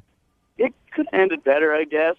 She didn't want to get another drink, unfortunately. I was seeing if she wanted to grab a few more, but yeah, and then she gave me this like whack-ass side hug and then like left. Man, a whack-ass side hug. David. I mean, like, it was a first date, and I'm hoping she's just kind of a quiet girl. That's what she seemed like, and Okay. since that evening, I've texted her and called her a bunch of times. She messaged me back once just saying that she was busy, and she'd hit me up later, and of course, she never did. David, do you do a lot of listening on your date or just mostly talking? I get excited easily. So I Okay. guess sometimes I can get carried away with my convos because I just kind of start yapping. But like, I'm older now. I realize this is my habit. So Yeah. David I'm a sounds good like listener. I listened a lot. I learned so much about her. It was sick. Yeah. David sounds like every guy I've ever dated, which really worries me. All right, David. Oh, yeah, David. You're going to call. What We're you going trying to say? Is that I'm assuming you're talking a little snacks right there. But what's Yeah. wrong with that? Like, I just like I don't know. I like to do sports and stuff. Like, she didn't really get that. Okay, David. But I mean, I dig David? animals. All I right. like animals, you know, empty aquarium. I tried to like make it work, you know. I did everything I possibly David. could. Okay, David, we're going to play a song, come back, and get your second date update, all right? Sounds like a plan. Okay, just hang on. Moving 92.5. Brooke and Jubal in the mornings. Second date update. Remember, if you want a second date update, all you have to do is email us, brookeandjubal@moving925.com. We will call the person who didn't call you back like we're about to do for Dave. Dave emailed us about Mandy. He stalked her on Facebook. She agreed to a date with him. He went out for some drinks and took her to the aquarium and got an awkward side hug at the end of the No, I evening. believe that was a whack-ass side hug. whack-ass side yeah, hug, I mean, yeah. I just want you to get it correct. That's how his date ended. He hasn't heard from her in a week or so. David, I was just looking over your email. You tried to buy her a gift at the gift shop? Yeah, totally. So she could, you know, like have a little memory of the awesome like aquarium time we had. I don't know. That's nice. cute. That's awesome. Yeah, what were you trying to buy her? Oh, one of those like cute little like stuffed animal sea otter things. You know, like who doesn't like a sea otter? They're so freaking cute. What? Why? Agree. I agree, David. Why didn't you get it for her? I saw the face that she gave me like when I offered it to her, and it kind of made me sad. I was like, I'd probably not the best thing. Like, she didn't want it? Yeah, I know. That sounds awesome. If I went on a date and someone bought me a sea otter, I'd be thankful. Yeah. Thank you. Exactly, bro. You sure you want to I don't call know, her? Whatever. She sounds like a terrible person. Sounds like a seal hater. It is what it is. All right, here we go. We're going to call her, okay? All right, sick.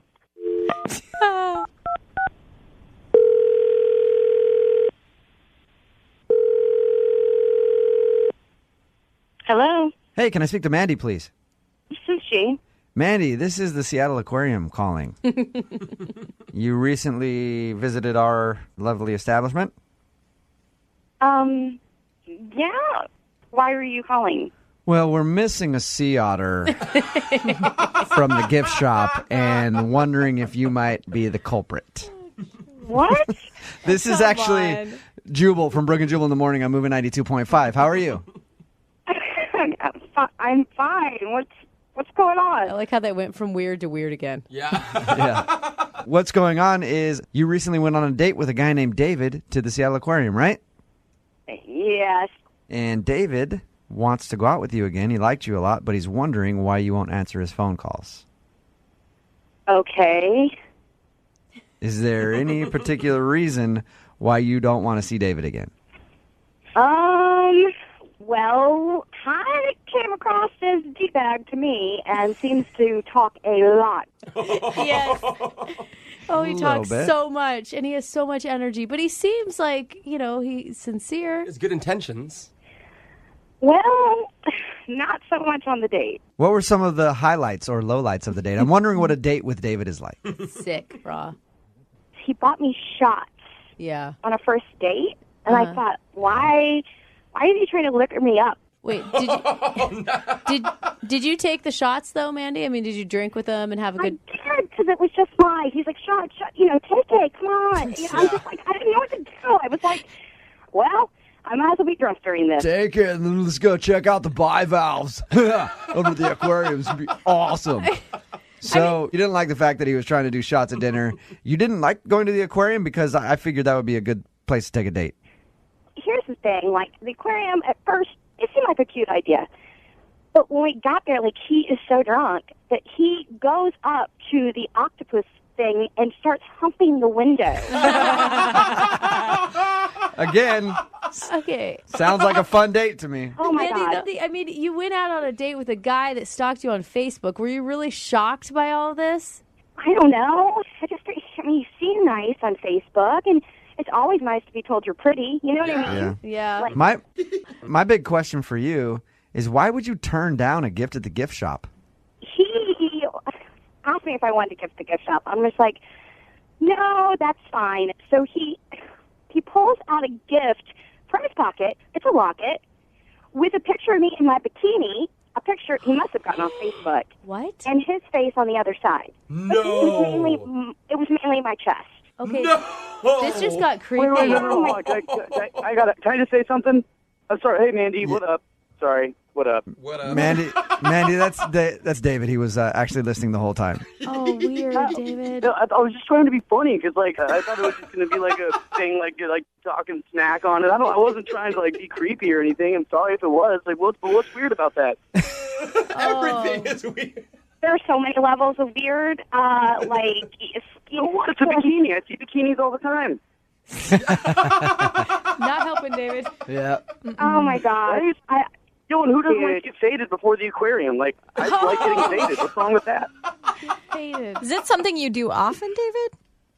Well, sometimes on like Taco Tuesdays or something, I'll have like some tequila, but in general, I wait until Thursday or Friday. How old You don't have to are wait. you? How old are you, David? Well, I'm 24. Yeah. Hey, and Brooke, fun like that never has to stop. Yes, David sounds it like he's doing does. the right thing. You can go to No, work it drunk, you go to Yeah, the aquarium. it's fine. So Mandy. you pulled out a picture of her in a locket of her in a bikini. You can see why she wouldn't want to go out with you, right? Not at all, because I thought it was like a nice, kind gesture, and I was hoping there'd be like a cute little sea otter locket thing there that I could put that picture in, Dude. and it'd be even more funny. David, there is a reason why you left that information out when you were talking to us.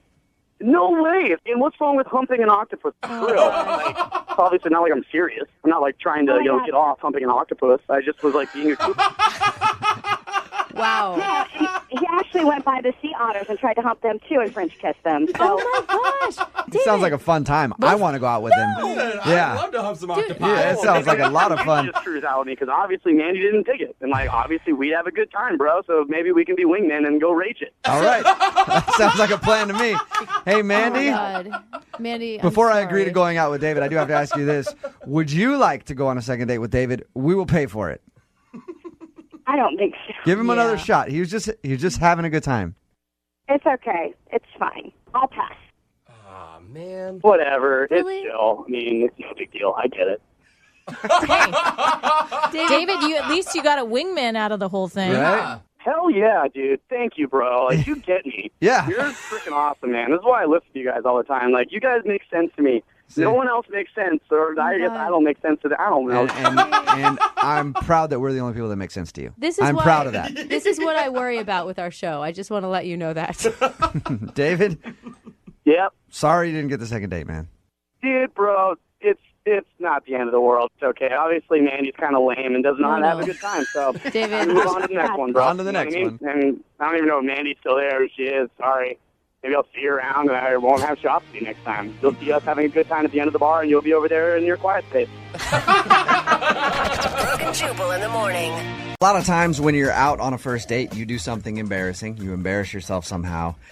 And then you never want to see that person again. Even if they like you, they call you, they try to get you on the phone. You're like, what happened on the date was just way too embarrassing. I remember I went on a date with this girl a long time ago, and we went out on the date, and we were there, and like there were people coming up and recognizing me from the radio. And we were leaving, and I gave like this homeless guy like a $100 bill, and he cried about how it changed his life and all this stuff. And I was so embarrassed because she had just gone out with the perfect man, and I was like, there's no way I can continue this. I'm so embarrassed that she saw all that stuff happen. I can't continue it. So she'd try to call me, and I just would ignore her calls. I knew it was just going to ruin everything. And for I'm her. sure she also looked like, a supermodel as well, but you had to turn it down. Yeah, and that was it. I felt like I was too attractive for her. All kinds of embarrassing stuff happened on that date.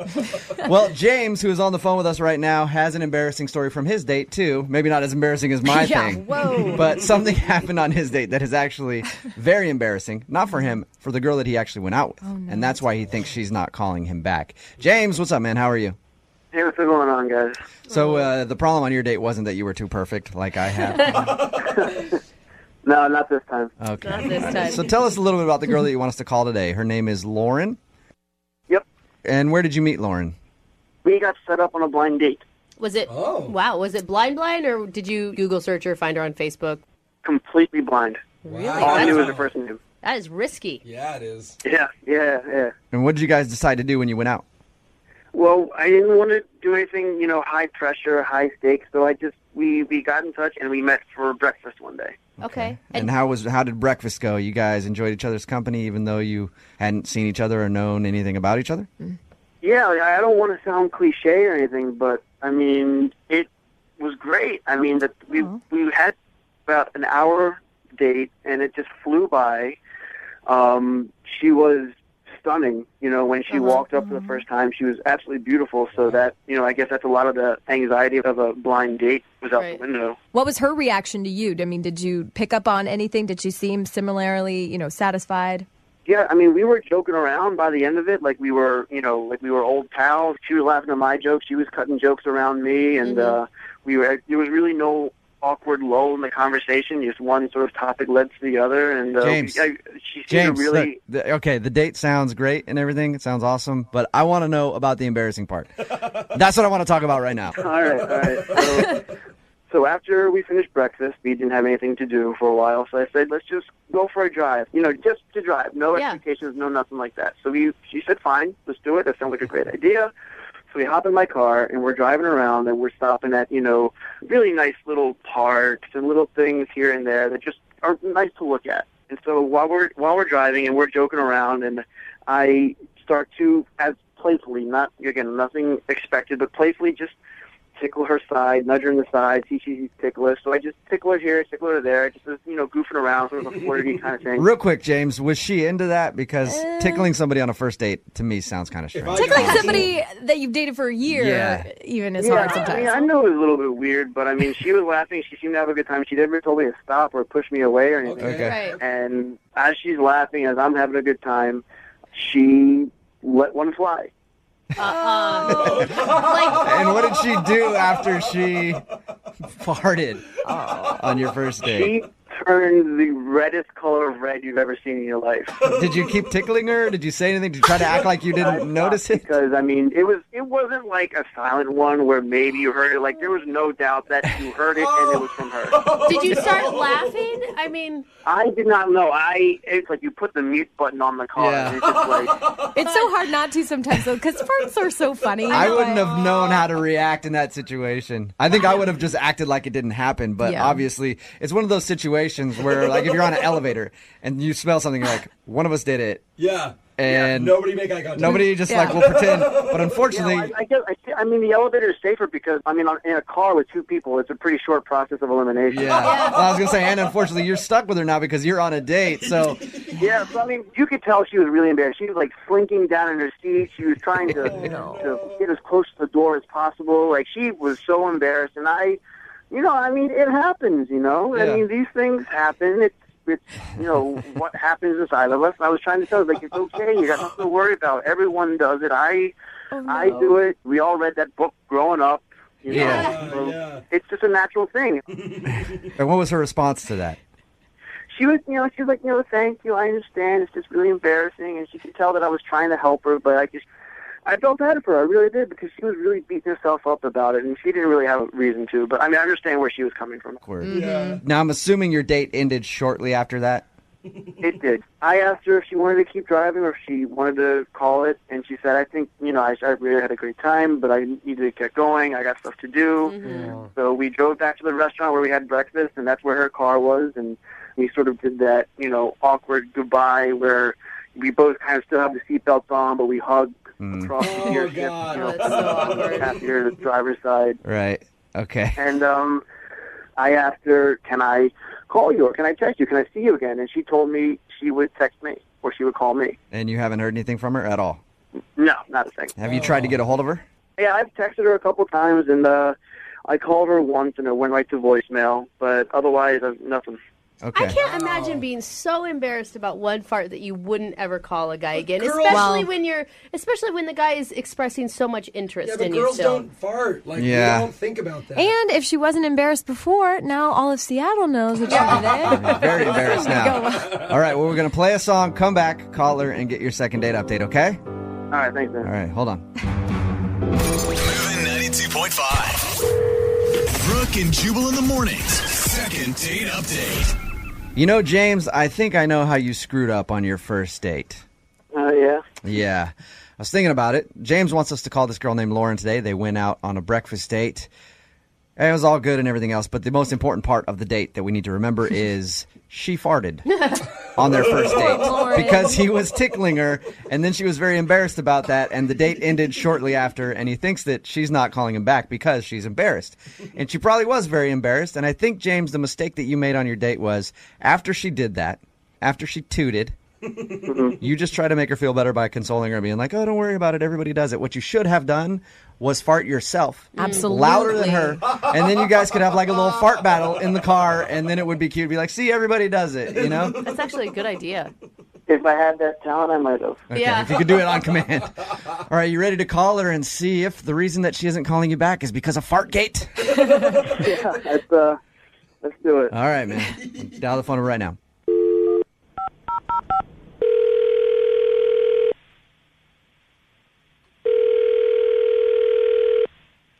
Hello?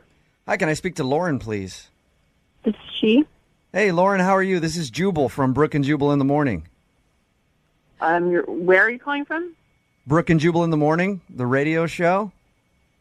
Okay. Why are you calling? I'm sorry. calling because we do a segment on our show called the Second Date Update. It's where if you go out on a date with somebody and then aren't calling them back, and they email us to see if we can get you on the phone and ask if something went wrong. Okay, I didn't email anyone. I know you didn't email I us. didn't give the... Okay. Somebody emailed us about you, though. About me? Mm-hmm. Yeah, you recently went out on a date with one of our listeners. Okay. His name is James. Oh, my God. You remember going out with James? You know what? I don't think this is a good idea for me to talk to you. Really? Can I just tell you real quick what he said about you? Because I really would like for you guys to go out again because he liked you a lot. Well, first of all, he shouldn't have said anything about me. Okay. Well, he told us about your first date, and he told us about the embarrassing incident. What do you mean? Well, he said that during the date, he was kind of tickling you, and you're messing around, and then you passed gas. Oh, Lauren. He told you that? Yes, he did. It's okay. Don't be embarrassed. But it's not a big deal, and that's why we're. First of all, it's not even about being embarrassed. I cannot believe he would. So, what was the whole point of him calling you and he called Okay. you to tell you that so you could just embarrass me on the radio? No, not at all, Lauren. He called and told us that because when we do this segment, we always talk to people about the date that they went on to figure out if there's anything awkward that happened. Well, that's really messed up. He shouldn't have told you that because it was private. Okay, I'm sorry about that. The only reason he told us that, though, was because he thought that's why you weren't calling back because you were embarrassed. This is so up. He should be embarrassed. He's a complete weirdo. Like, I thought he was a psycho, and obviously he is. Why do you think he's a psycho? first of all, it was like weird that he was tickling me, by the way. That's like so weird. I thought that. Okay, so you sound like you don't like him very much. Before we let you... I mean, like, I'm sorry. If you would like to know what a weirdo he is, I'm happy to tell you, because obviously he has no problem calling a radio station and telling them something personal about me. I would love to hear what a weirdo he is. And I'm sorry. You shouldn't be embarrassed. We're not trying to embarrass you at all. No. It's more just so James can know why you're not calling him back. Well, so we went out for breakfast on our date because, like, I wanted to make sure he wasn't a weirdo. And it was actually nice. And then he wanted to know if I wanted to take a drive. It was a really nice day out. And on the drive, it was beautiful. It was, like, the perfect day. And so we just stopped at some parks. Like, we just stopped at various places. But then when we got to one, like, place, and he pulled over. And I was like, oh, I thought he was going to try to make out with me. And he told me that he had something he wanted to show me. So he got out of the car, and I got out of the car. And he walked me back to the trunk of the car. Oh, my gosh. That is scary already. What was going through your mind at that moment? I was worried that there was going to be, like, a sledgehammer, but I was hoping it would be, like, I don't know, like, maybe he was getting a jacket or something. You know what I mean? I was like, maybe he's getting a jacket. Right. So he opened the trunk, and he pulled out an urn. Okay, like a silver urn. Weird. And he said, this is really important to me. Like, this is really special to me. This is my father. What? Whoa. Like, yeah. That's a little bit heavy for a first date. Yeah, and I didn't even know what to think. I was just silent. Like, I didn't even ask anything. I didn't want to know anything about it at that point. Yeah. And then he just says, because my father really loved birds, and so whenever I drive to someplace beautiful and see bird feeders, I stop because it was his final wish that I sprinkle his ashes into the bird feeders so he can be free with the birds. Oh wow. God. That is... That's a lot. That's kind of weird. I mean... It's so f***ing weird. If that's his father's last wishes, that's one thing. But to do that with you on a first date, like, hey, we're going to share this special experience and feed my dad's father's ashes to some birds, I could see how that would kind of turn you off a little bit, Lauren. That's at least third date material. So Come on. Yeah. Did you guys spread ashes together? Yeah, because I was afraid he was going to kill me. Because I was like, how did his father die? Like, did he kill his dad? Like, Yeah. Not natural causes, bro. Wow. All right. I can see why that turns you off then, Lauren. That's kind of strange.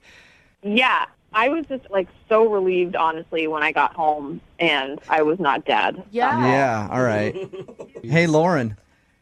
Yeah. He's also on the other line right now. Are you serious? I am. Sorry. Hi, Lauren. Oh, my God. I'm just a little offended that, I decided to open myself up and let you in on something, personal and special to me, and then you judge me by it, What? First of all, here's the thing. I'm really sorry to hear about your dad, but you need to understand that that's actually nuts, what you did. Like, I didn't even know your dad was dead. Like, if we've been dating for a while, fine, maybe. But not only was it our first date, it was the first time that I met you. Like, so did you know we were going to do that? Like, that's weird. No, I had no intention, but when we were driving and I saw the birds and I said, Yes, this there's would be a birds great everywhere. time You, like, pull over every time you see a bird? make good to my dad, and at the same time, see what kind of connection I have with this girl that I had a great time at breakfast with, had a great time talking to, had a great time driving with, and I thought, maybe she was kind of real. Maybe she was a little bit deeper than just a puddle, that maybe she What? doesn't Are understand you what I was doing. serious? Because I am weirded out when you pulled out an urn on our first date. I'm shallow. It's a little bit because you can't understand why I'm doing it. It is weird that you would take me to the trunk of your car, pull out an urn of your dad's ashes on our first date, and then feed the birds with it. I mean, I didn't get weird when, you told me about all these traditions you have with your grandma and all these other things. Okay, that is f***ing different. I was telling you what we used to make on Thanksgiving. If I told you that she was dead and I baked her ashes into a pie and ate it every Thanksgiving, then it would be the same. Must I remind you that I overlooked the fact that you completely stunk up my car. That is so up. Like, by the way, it's like completely weird also to tickle people on the first date. Like, Oh, yeah, we forgot about the tickling thing. Very true. Well, it sounds like you two just had a wonderful time together, and that would mean that I need to ask Lauren if she would like to go on a second date with James. We'll pay for you on a second date. No? You answered before I was even done asking the question, Lauren. No, I'm sorry. I just can't. I understand that this is very personal to him, that I cannot. All right. James, I'm sorry, man. No second date for you. Can't blame the guy for trying, I guess. Yeah. Maybe just wait a little while to bust out your dad's ashes on a date, you know? I could probably try that out. Yeah, try that, and then also wait a little while to bust out the tickling on a date. Yes. She should not order the burrito. Brooke and Jubal in the morning. Anybody that knows me knows that I've committed my life to inspiring people That is to such do a good. line of crap. Is drinking and taking your pants off good? For some people it is. It inspires Yeah, me. it depends on how it looks when you take your pants off. It could be a good thing, could be a bad thing. But Mark emailed us because he wants to do a second date update with a girl he met named Rena. But Mark has heard so many second date updates that he's actually taken the dates that he's heard other guys do and used that as his inspiration to try to improve on them and make the best date ever. Really? Right, Mark? I think it's a pretty good idea. I thought it was. Why don't you tell everybody about your date? Well, what it was a Macklemore date. Macklemore date? A Macklemore date. What is a Macklemore date? So we started at a thrift shop, Nice. Okay. which I figured no one has ever done before. No, I don't think so. Actually, I've gone to a thrift shop on a date. Really? My current husband and I did it once. I was going to say, that's just because you were dating a homeless dude and needed to get him some clothes before you went Also out. probably true. Then what happened after the thrift shop? We went to the thrift store and tried on all different kinds of hats and fur coats and costumes, and we bought a bunch of cheap stuff. So that was fun. So you showed her that you got at least $5 in your pocket. Hey, big spender. Yeah. So what else do you do on a Macklemore-inspired date? We hopped in my car to go get a drink, and I challenged her to sing the song Same Love at the top of her lungs, which she did. Okay. Can I ask, did you ask this girl over if she was a fan of Macklemore? When the date started, I asked her, and she said that she was. Okay. right. Okay. Just want to make sure she's on the same Now- page as you. So then once we got to the bar, I knew that this jukebox had Macklemore in it. So I went to the jukebox and put on Thrift Shop Okay. Okay. and had a couple drinks, danced to the song. It seemed like she was having a great time. All right. She asked me to take her home, and I took her home, and all I got was a hug at her doorstep. Looking back, where do you think you went wrong? It might have been a little much with the full Macklemore-inspired date. Never go full Macklemore on a date. I went full Macklemore. I should have only gone like half Macklemore. Yeah. The thrift shop thing, all right, that could be kind of cute. But then after that, don't just do everything Macklemore. What did she say at the end of the date? Well, we did have fun, and so at the end of the date, she was like, "Oh, I'll keep in touch." But then I said, which I'm kind of regretting. I said, "I hope we can do it again sometime. We'll go pop some more tags, and I'll be sure to have $20 in my pocket." Oh, wow. Come on, And by the way, I think I might be gay. Yeah. You just had two guys making out in your backseat, and these are my uncles. All right. I feel like Macklemore's listening to this. He's already filing a restraining order against you, dude. How many times have you tried to get a hold of her? I've been texting her a little bit, and haven't heard back from her yet. So I don't think I'm going to. All Yeah. I know, man. Would you like us just to call her and maybe tell her that you're not a Macklemore stalker and you were just trying to be creative? If you could, yes. Okay. I'm going to play a song, come back, call her, and then get your second date update, all right? All right, cool. Moving 92.5. Brooke and Jubal in the mornings. Second date update. Now, in the first part of the second date update, everybody was making fun of Mark for the date that he planned with Rena, and I think that's kind of rude. I think that he came up with a beautiful idea for a date. Really? And put a lot of effort into it, and we should treat him with more respect than that. I do think that we should at least give him creative points. Yeah. He's trying. He forced a girl to sing Same Love. If you're just tuning in, Mark went out with Rena on what he calls a Macklemore date. It was inspired by Macklemore, where they bought a bunch of stuff at the thrift shop, then got in his car. He made her sing Same Love as loud as she could. Then they got to the bar and proceeded to dance to Macklemore. And he's not understanding why she's not calling him back. All right, Mark, you ready to give her a call? I'm ready. What's the worst thing that you think she could say to you? I never want to see you ever again. That's pretty bad. Yeah. Well, the point, at least. she already said, take me home now. So. Do you really like her? I do like her a lot, actually. We had a lot of fun. Okay. All right, we're going to give her a call right now. Hang on.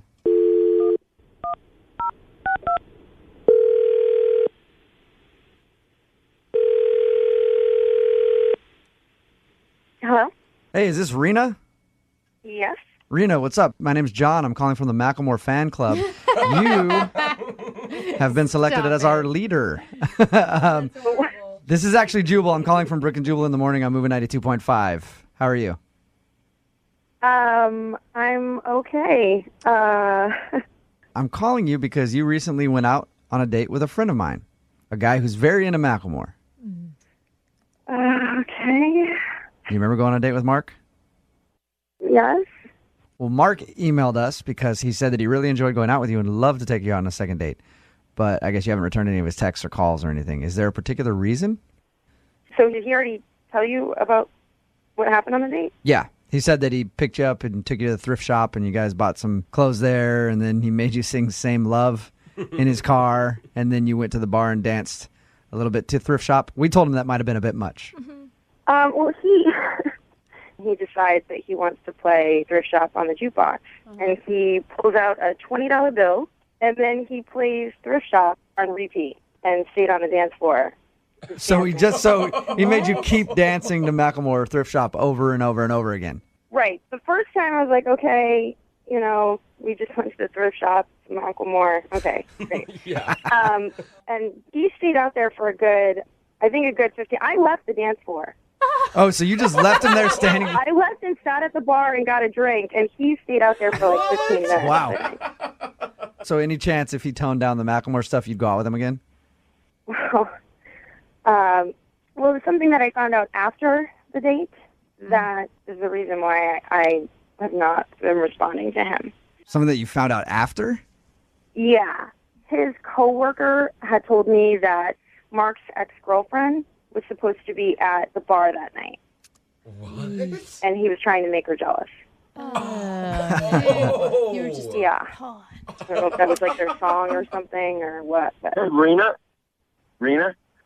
Rena, this is where I should let you know that Mark is actually on the other line, has been listening this whole time. Sorry about that. I should have told you. Hey. Hey. I thought I had fun. Like, I thought I was looking cool, and you were looking cool. We had fun. I was like, in the hat. I was like, damn, that's one cold-ass honky right there. Mark, did you take her out initially, though, to make your ex-girlfriend jealous? I just thought, I don't know, the ex-girlfriend thing was more about just, like, making her jealous. And if she were to walk into the bar and see us having fun, she would, like, get jealous. But I don't want to get back with her. Then why would you want to make her jealous? The first date, you're gonna invite your ex-girlfriend to the bar just so you can see what you think of us is having a good time? Did you put thrift shop on repeat for 15 minutes? I mean, the only reason I played it so many times was because I was waiting for her to show up. And so I didn't know how long it was going to take. Come on. Is that your So ex's favorite song or something? I just wanted her to see me having a really good time, dancing out on the floor with a good-looking girl. Mark, do you feel bad at all about what you did? Like, I haven't heard you apologize to Rena at all. I'm sorry, Rena. I do. I feel bad. I think that in retrospect I would have done it differently. But I really did have a good time with you, so now I'm bummed that you're not calling me back. But it felt like that date was more about your ex-girlfriend and the fact that you're probably not over your ex-girlfriend than it was taking me on a date. Yeah. Because if you were having a really great time with me, you wouldn't have put thrift shop on repeat for like 15 minutes. I know. Now I wish I wouldn't have done it that much. But, I mean, when you put $20 in a jukebox, you got to play a bunch of songs. Yeah. That backfired on you, didn't it? Mark, did the ex ever show up? Was the ex there? Did the ex see you? She never showed up.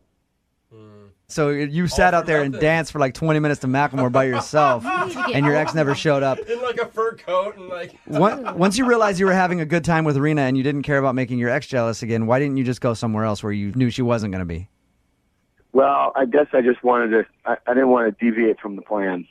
Of making her jealous, exactly. You are not over your ex at all, dude. All right, well, Rena, I'd love to offer you guys a second date. We'll pay for it. We'll send you out somewhere that his ex-girlfriend isn't, and there will be no Macklemore played, and maybe you guys can get to know each other. Would you guys like to go out again, Rena? I think Mark is a really nice guy. I just don't think he's over his ex. What are you talking about, Rena?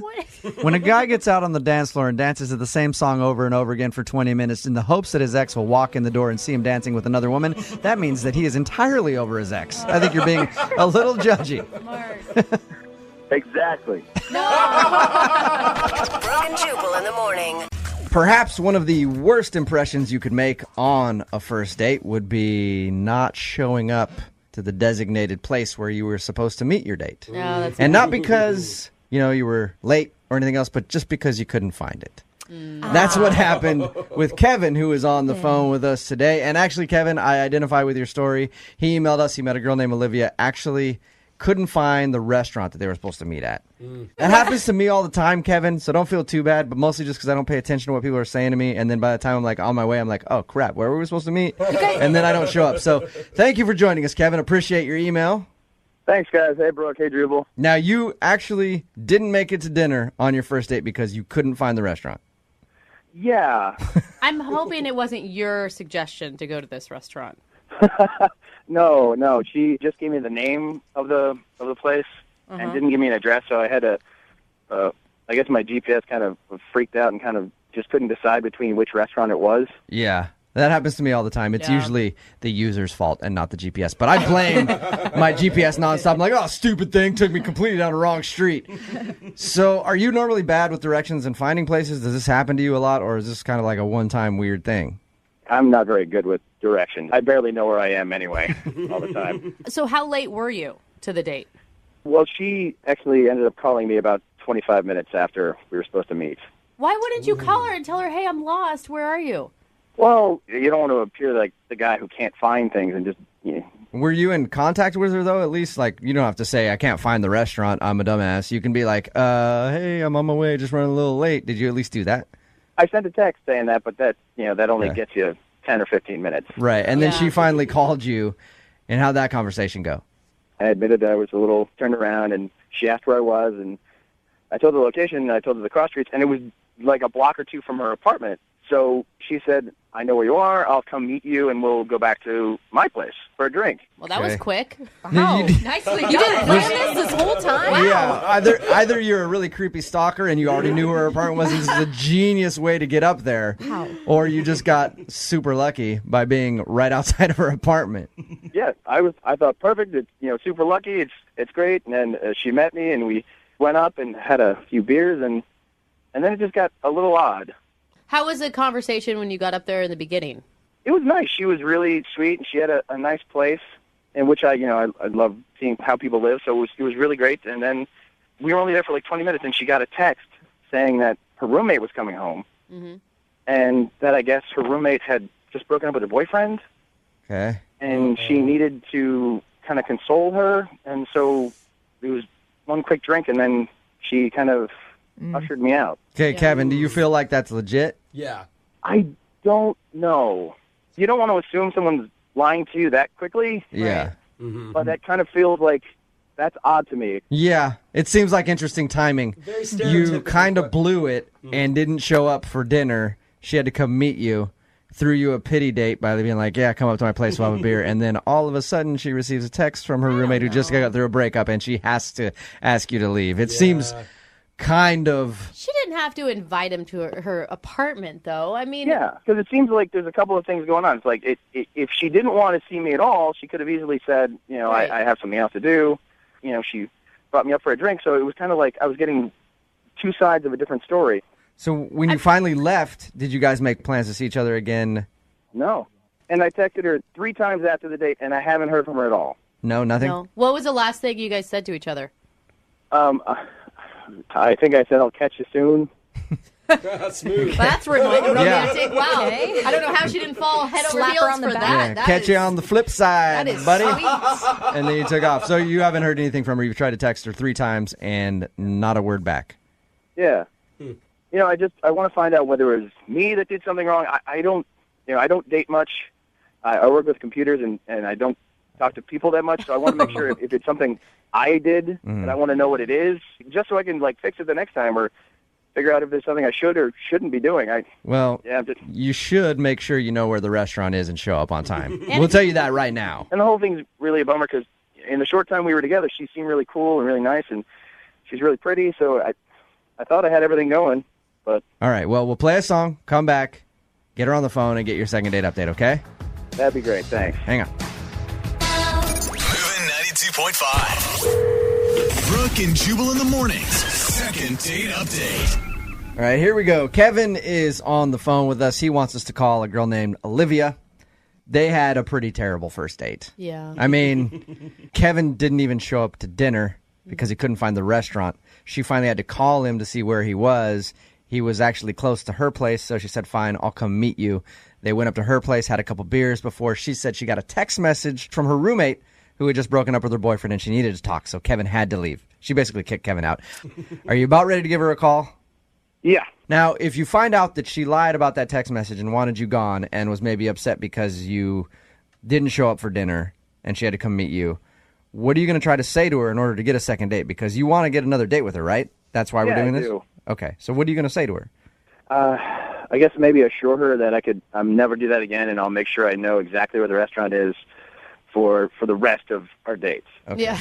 And you said you haven't been on a date or many dates because you spend a lot of time in front of your computer. Yeah, I don't meet that many people in person, so I do a lot of dating websites. Were you awkward when you were at her apartment just the entire time anyway? I try not to be. You're sweet, Kevin. You don't sound very awkward on the phone right No, now. you sound articulate. So, unless you were doing something really strange. Yeah. But I'm going to guess it's probably the fact that you didn't show up for dinner. I would think that would make anybody angry. So I'm about to dial her right now. Are you ready to go? Yeah. All right, man. Hang on.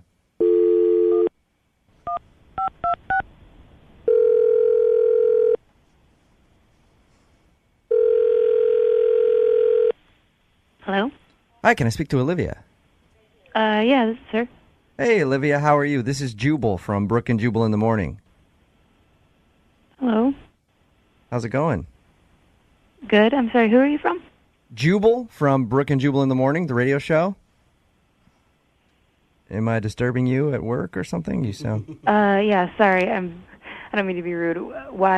No, is this like a promotion to buy something? It is not a promotion to buy something. I'm actually calling you because a listener of ours sent us an email about you, and he wanted us to call you. Okay. I'll explain. His name is Kevin. You and him recently went out on a date. You probably remember Kevin because he couldn't find the restaurant you were supposed to go to, and you ended up going back to your place and just having a few beers. Right. Okay, well, Kevin really liked you and is wondering why you're not calling him back. Is there something that Kevin did on your date to make you not want to see him again? I just don't really feel like it's something to talk about. And, yeah. Okay, but is it more than him not being able to find the restaurant?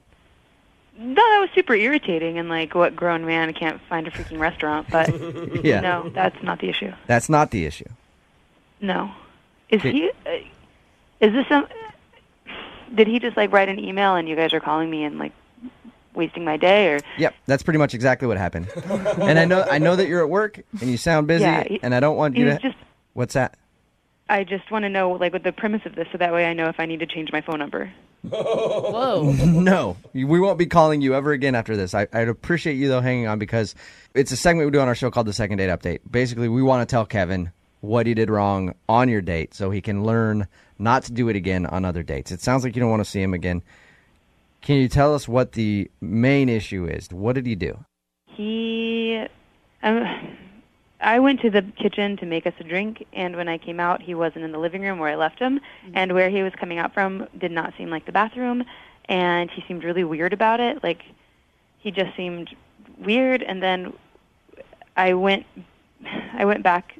It just got really awkward. It's not that big of an apartment, so it's not that hard to find the bathroom, and my door to my bedroom was ajar. You think he went in your room?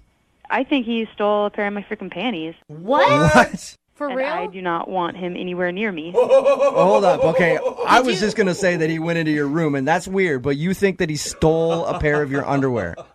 I think he couldn't find a restaurant, but he could find my freaking underwear drawer. Okay, Olivia, that's a big claim. Are you sure you're not just imagining something? Why would you think that he would do that? He was just so weird, and it was like awkward from the beginning, and I felt like I'd made a bad decision even when I was letting him into my apartment, and it just got worse. And then when he wasn't in the living room, like, why didn't he just say, hey, can I please use your bathroom? Like, have some common courtesy if you're a stranger. And then are you just assuming that he stole your underwear? Like, are you missing underwear? My drawer was ajar. Yeah. You could have possibly left that there, right? Yeah, but if you have a gut feeling about something... And I don't remember hearing the toilet run. Like, you know how after you pee and you flush, it kind of, like, runs for a little bit to fill back up? Yeah. I don't remember hearing that. Are you missing underwear? I have, like, 100. Okay, so you don't know. I know every single one of my underwear. They're all cataloged and charted. Yeah, I know when I'm missing a pair. I wouldn't know either. So you don't really know. You don't have any proof that he took your underwear, but that's just what you're thinking. Yeah, I think he's really weird, and he creeped me out, and the freak flag went off, and I asked him to leave my apartment. You don't want to ask him if he did take your underwear? Sorry, my boss is giving me a weird look. I'll be right there. Okay, what was your question? You don't want to ask him if he did take your underwear? No. I don't ever want to talk to this guy again. Oh, that's a shame because, Olivia, he's actually on the other line, and I would love to find out. Kevin, did you steal Olivia's underwear? I would never steal anyone's underwear, let alone, like, on a first date. I was using the bathroom. Oh, really? You were using the bathroom? Yeah. You didn't have to pee and didn't wash your hands? You were just in there to check yourself out? Like there's a mirror in the living room. No, I had to pee quickly. I was in a car driving around for 25 minutes straight looking for the restaurant. Honestly, I don't care if you had to pee and you peed. I don't care. You're creepy, and I don't ever want to go out with you again. Okay, well, you don't know for sure that he stole your underwear, Olivia. Like, you could be just making that up. Even if he didn't steal my underwear, the fact that my first instinct was that he did makes me believe that this is not husband material. Like, this is not a good idea. You never know. There's lots of weddings that have started off like that. What was it about him that was so creepy? Lack of timeliness, lack of eye contact, awkward breathing. You just described like most men. Olivia, look, I am truly sorry if you felt that was creepy, but I absolutely did not take your underwear. I wasn't even in your bedroom. Please, just give me another chance. I'm sorry. I just really can't deal with this right now. And no, it's just you were too creepy. I have a job to keep, so good luck. All right. Oh. Kevin, did you take Olivia's underwear? No. Be honest. No. Kevin, are you creepy? What is so creepy about you? I don't know. Wow. That's nothing I can fix. Kevin, are you all right? Look, there's one of two things here. Either you are a creep and you stole her underwear, or Olivia's crazy. Yeah. And she's the weird one who just assumes that by you going to her bathroom, you're stealing her underwear. What is it? I was really embarrassed for not finding the restaurant, so maybe I was acting weird and strange, but I didn't take her underwear, so that is crazy. It's not like he's going to admit to us anyway. Yeah. You're probably wearing them right now, Kevin, for all we know. Kevin, are you wearing Olivia's underwear? You guys, don't beat up on him. If he stole them, why would he call us for the answer? True. Crazy people do crazier things. Yeah, maybe she's crazy. I don't think so. So- I believe her gut instinct. I think you're a creep. If she had such a gut instinct, why would she invite him into her apartment? Well, I feel bad for him. yeah, Kevin. Hey, look, I didn't get to ask her if she wanted a second date with you. Oh, You know, normally I do that. You know what? How about this? If you want a date with Kevin, text us 78592. He might be an underwear thief, but I'll pay for you to go out with him. I am not an underwear thief. You guys could go to Victoria's Secret together. Yeah. Yeah, right. Brooke and Jubal in the morning. Listen, I knew the people that listened to our show were pretty desperate, but I had no idea how desperate they were until after this second date update that we just played. It's Brooke and Jubal in the morning on Moving 92.5. Why do I say that? Well, Kevin wanted us to call this girl named Olivia. We got her on the phone. She wasn't calling him back after their date. She accused him of stealing her underwear. That's a big accusation. She has no proof that he stole the underwear. But he doesn't really make a good argument that he didn't steal the underwear, so we don't know who's crazy here. Either she's just automatically thinking that a guy's going to steal her underwear, or he's an underwear thief. I said at the end of the second date update, this is something that I never do. I'm like, hey, if you want a date with Kevin, text us, 78592. We'll give you a date with a possible underwear thief. All right? That's usually not a ringing endorsement for a guy, for a lot of ladies. A computer guy that doesn't date very much, that couldn't use his GPS, is a possible underwear stealer. Yes, who might steal your underwear. But so many texts in at 78592. Hey, he can steal my undies anytime. Another one that says, I'll go on a date with Kevin. Sounds like he needs a chance to redeem himself. Dating can really blow sometimes. Oh, my God. Okay, the guy might be an underwear thief. We don't know. Another one says, he can date me. I don't wear underwear, so it's fine. Oh, God. Oh, wow. I don't get it. And this is why we always complain, I can never find a good man. But hey, this is proof for you, Brooke. When Brooke is always shocked how I get chicks. I'm like, guys can do this, and they can get dates. If you're sitting there single right now, and you want to be in a relationship, and you're wondering why you can't find somebody, think about this second date up. All right? A possible underwear thief can get a lot of people interested in him, and you can't get a date. What are you doing wrong? What's happening? It's like, no one cares about red flags anymore. Re-examine some things in your life. Yeah. Well, we don't know if he stole it. But it's true. And I feel like she's jumping to conclusions. He might have been weird. No, but I feel like she's just like it's weird. Okay, if you're going on a date with someone, it's weird. That's kind of strange. It's okay to be like, all right, they're creepy. I don't want to deal with them. But just to go to the place that he stole my underwear with no proof, kind of weird. With no proof. Yeah, but the thing is that she went and specifically said, even if he didn't steal my underwear, that was my immediate reaction to him using my restroom is probably a problem. I just think that it's not going to work out between the two of us. What kind of girl has that immediate reaction? A girl? Where it's just like, oh my God, he stole my underwear. He might have been in my room, stole my underwear. It's a weird response by her, and he's a weird dude. It obviously just didn't work out. Yeah. But looks like we're going to find him a date no matter what. Someone wants to be underwear bandit buddies with him.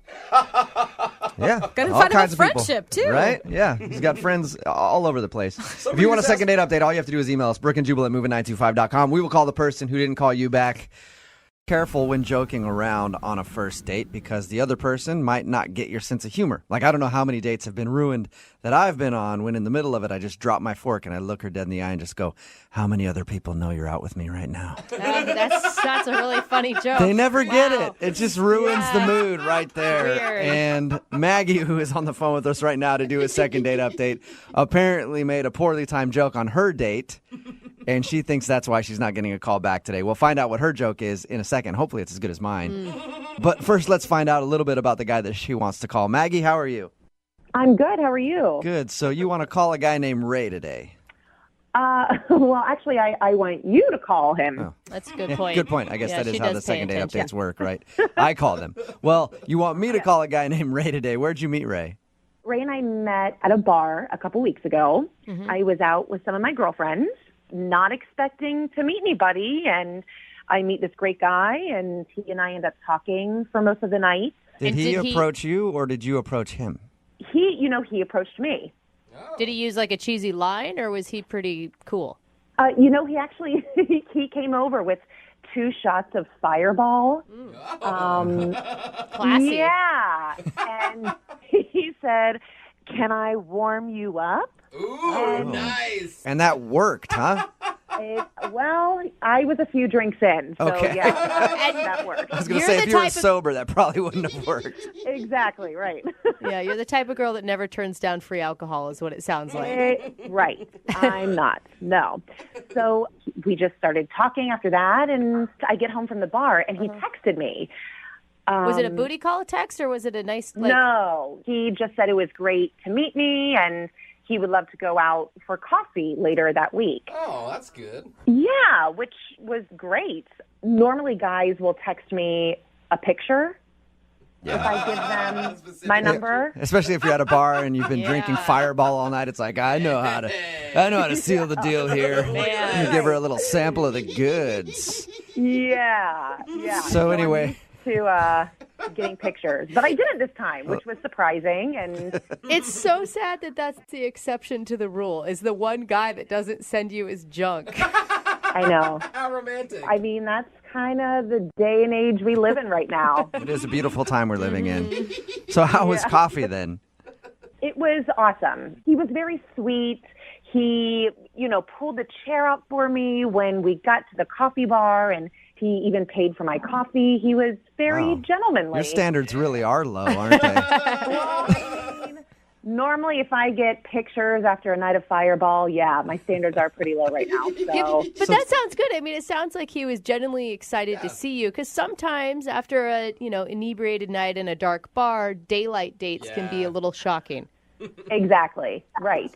So it was a great date. So tell me about the joke, though. You said that you made a joke you thought might have been poorly timed, or he didn't get it or something? Yeah. Okay, what happened? So I'm a pretty sarcastic person anyway, and he and I are talking, and he says something like, I bet you get asked out by a lot of guys. And I said, yeah, man, in this past week alone, you're my 30th date. That's funny. Completely joking. Yeah. And he gives me this blank look. He didn't get it? No, he thought I was being serious. He's like, whoa, you didn't have to be honest. Right. Did you clarify for him that it was a joke? I did. A few seconds went by of him not laughing, and I said, dude, I'm kidding. Obviously, I haven't gone out with 30 guys in the past week because I made that awkward joke. So. Okay, so that's the reason you think that he's not calling you back, is he thought you might not have been joking about dating 30 guys in a week. I think so. Okay. Yeah, I think. All right, well, how did the date end then? Again, very gentlemanly. He gave me a hug and a peck on the cheek, and he said, this was fun. We should do dinner sometime. Oh, okay. Hey, that's good. Yeah, so I thought it ended on a high note. You should have messed with him some more and been like, yeah, that's good. I'll fit you in. I got like 45 other dudes I'm doing dinner with. I know, To see if he would get it. Yeah. All right, and he hasn't responded to any of your text messages or phone calls since that day? No. All and right. that was a couple weeks ago. I'm surprised that you want to see him, just because I think it's pretty unattractive when a guy can't laugh at things. No, sometimes and you doesn't. just don't get it. I'm not used to going out with gentlemanly guys. So, I mean, he was really sweet, and I can't blame him for not getting the joke, Well, we don't even really know if that's why he's not calling you back. Yeah, Could be that's something true. else. True. Yeah. It could have been something completely different. All You're right. Well, we'll find out what it is. We'll play a song, come back, call him, and get your second date update, okay? Awesome. Thank you. All right, hang on. Moving 92.5. Brooke and Jubal in the mornings. Second date update. This could be a second date update first. Maggie, who's on the phone to do a second date update today, just admitted to us that she has been with 30 guys in the last week. Impressive statistics, Maggie. Good job, girl. Yep. Thank you. If you missed the first part of the second date update, Maggie met this guy named Ray at a bar. They went out for a coffee date after meeting up. She said everything was going well, but she made a joke to him when he said something along the lines of, I bet you go out on a lot of dates. Her response was, yeah, I've been on 30 dates in the past week. The only thing is he didn't get the joke. And he just kind of sat there like, oh, my God. And that's why she thinks she's not getting a call back, because he still doesn't think that it's a joke.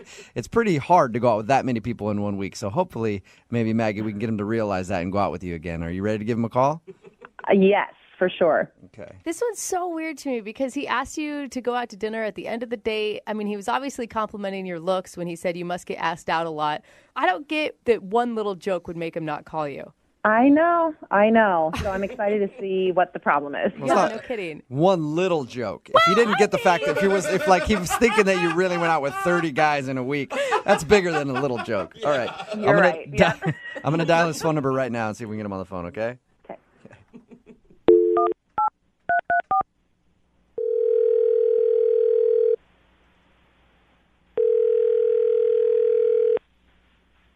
Hello? Hi, can I speak to Ray, please? Yeah, this is Ray. Hey, Ray, how are you? This is Jubal from Brooke and Jubal in the Morning. Who? Jubal from Brooke and Jubal in the Morning. It's a radio show. Okay. How's it going? Fine. Any idea why I'm calling you? No. We recently got an email about you from one of our listeners. Okay. Her name is Maggie, and you recently went out on a date with Maggie. Okay. Do you remember that happening? Yeah. Okay. Well, Maggie emailed us because she's wondering why you haven't given her a call back, especially at the end of the date when you were like talking about maybe meeting up for dinner or something. She hasn't heard from you, so she asked if maybe we could get you on the phone to find out why. Oh. Is there a reason you're not calling Maggie back? I mean, it's probably not going to work out. Oh man, Ray. Why is that? I don't know. I don't think we're a good match. Is there a specific reason why you think that? Ray, you're a hard guy to read. I agree. Why don't emotion at all. Why don't you think you guys would be a good match? I don't know. I mean, Maggie, she's a really nice girl. Probably one of the nicest girls I've met in a little while here, but she likes to do a lot of stuff. What do you mean by that? Like drugs? she didn't. No. Yeah. What do you mean by she likes to do a lot of stuff? Well, she just I don't know. We were talking about stuff, and she was saying all the things she likes to do. She likes to take cooking classes, and she rides a bike, and she, I don't know, always goes out with her friends, and she sounds like a fun, interesting person by the things that you just said. Those sound like normal interests to me. You're right. She's totally interesting, normal person. I'm not very normal. Like, when she asks me what I like to do, I don't really like to do very much, and I don't hold it against her. So you don't have any hobbies or interests? I mean, I like watching TV, hanging around the house. Okay, maybe that's one of the things that she likes to do too. Did you talk to her about that? Well, I think probably she does, but I don't know if I could keep up with all that other stuff. You don't have to go biking with her or hiking or whatever she likes to do. Go hang out with friends. Yeah, I don't know. I could just tell. I think she deserves someone really amazing. Do you just and have I just don't know if I'm really up to snuff. You just sound like you just have really bad self-esteem, buddy. No, I mean it's not my fault that I'm like this. It's just it's probably the way I was raised. But I don't have a problem with it. I just don't think it maybe matches up with her lifestyle. Okay. But don't you think that's a decision she should make, not you for her? Because you don't know how she feels. Well, she might even be okay with it now, but I know that in a little bit she's going to see what I see now, which is that, I mean, she's not going to like it. I mean, for instance, I don't want to be expected to do things. Hey, look, I am 100% with you on that, Ray. Whenever I'm in a relationship, it's the worst when you're expected to do things. But you don't know if she's going to ask you to go bike. You can, both have your own separate lives. We're just two totally different people. I mean, she's fun. She likes to do things, and I'm not. I'm just boring. So. Well, maybe, have you thought about this? Maybe if you date her, you could learn to do some activities that you like? See, that sounds like a lot of pressure right there. All right. Well, Ray, if that's not enough pressure for you, here's some more pressure. She's actually on the other line listening to this conversation and wants to talk to you. What? Hello. Hi, Ray. No emotion. Matt, it really breaks my heart to hear you talk about yourself like that. I don't feel bad about it. I'm just boring, and you're not boring. So you don't want to date me. You're being really hard on yourself, Ray. Are you always like this? I'm not trying to be a downer. I'm just being realistic. Just how things are. Being honest. Well, I had a really great time with you a couple weeks ago, and talking to you now, you sound like a completely different person. I mean, when you asked me what I like to do, didn't you notice that it took me 10 minutes to get back to you on that? 10 minutes? You asked me what my interests were, and I realized I don't really do anything. I don't really have any interest. So, I don't know. I kind of feel like maybe I should look at that. You know. Are you saying that your date with Maggie changed your whole perspective on life? I'm just looking at things a little differently now. Wow. Maggie. What did you do to this guy? I mean, Ray, you really don't think this about yourself. I just think I need to take some time with myself and just, I think you're really sweet, and I think you are really on to something. You're on to something.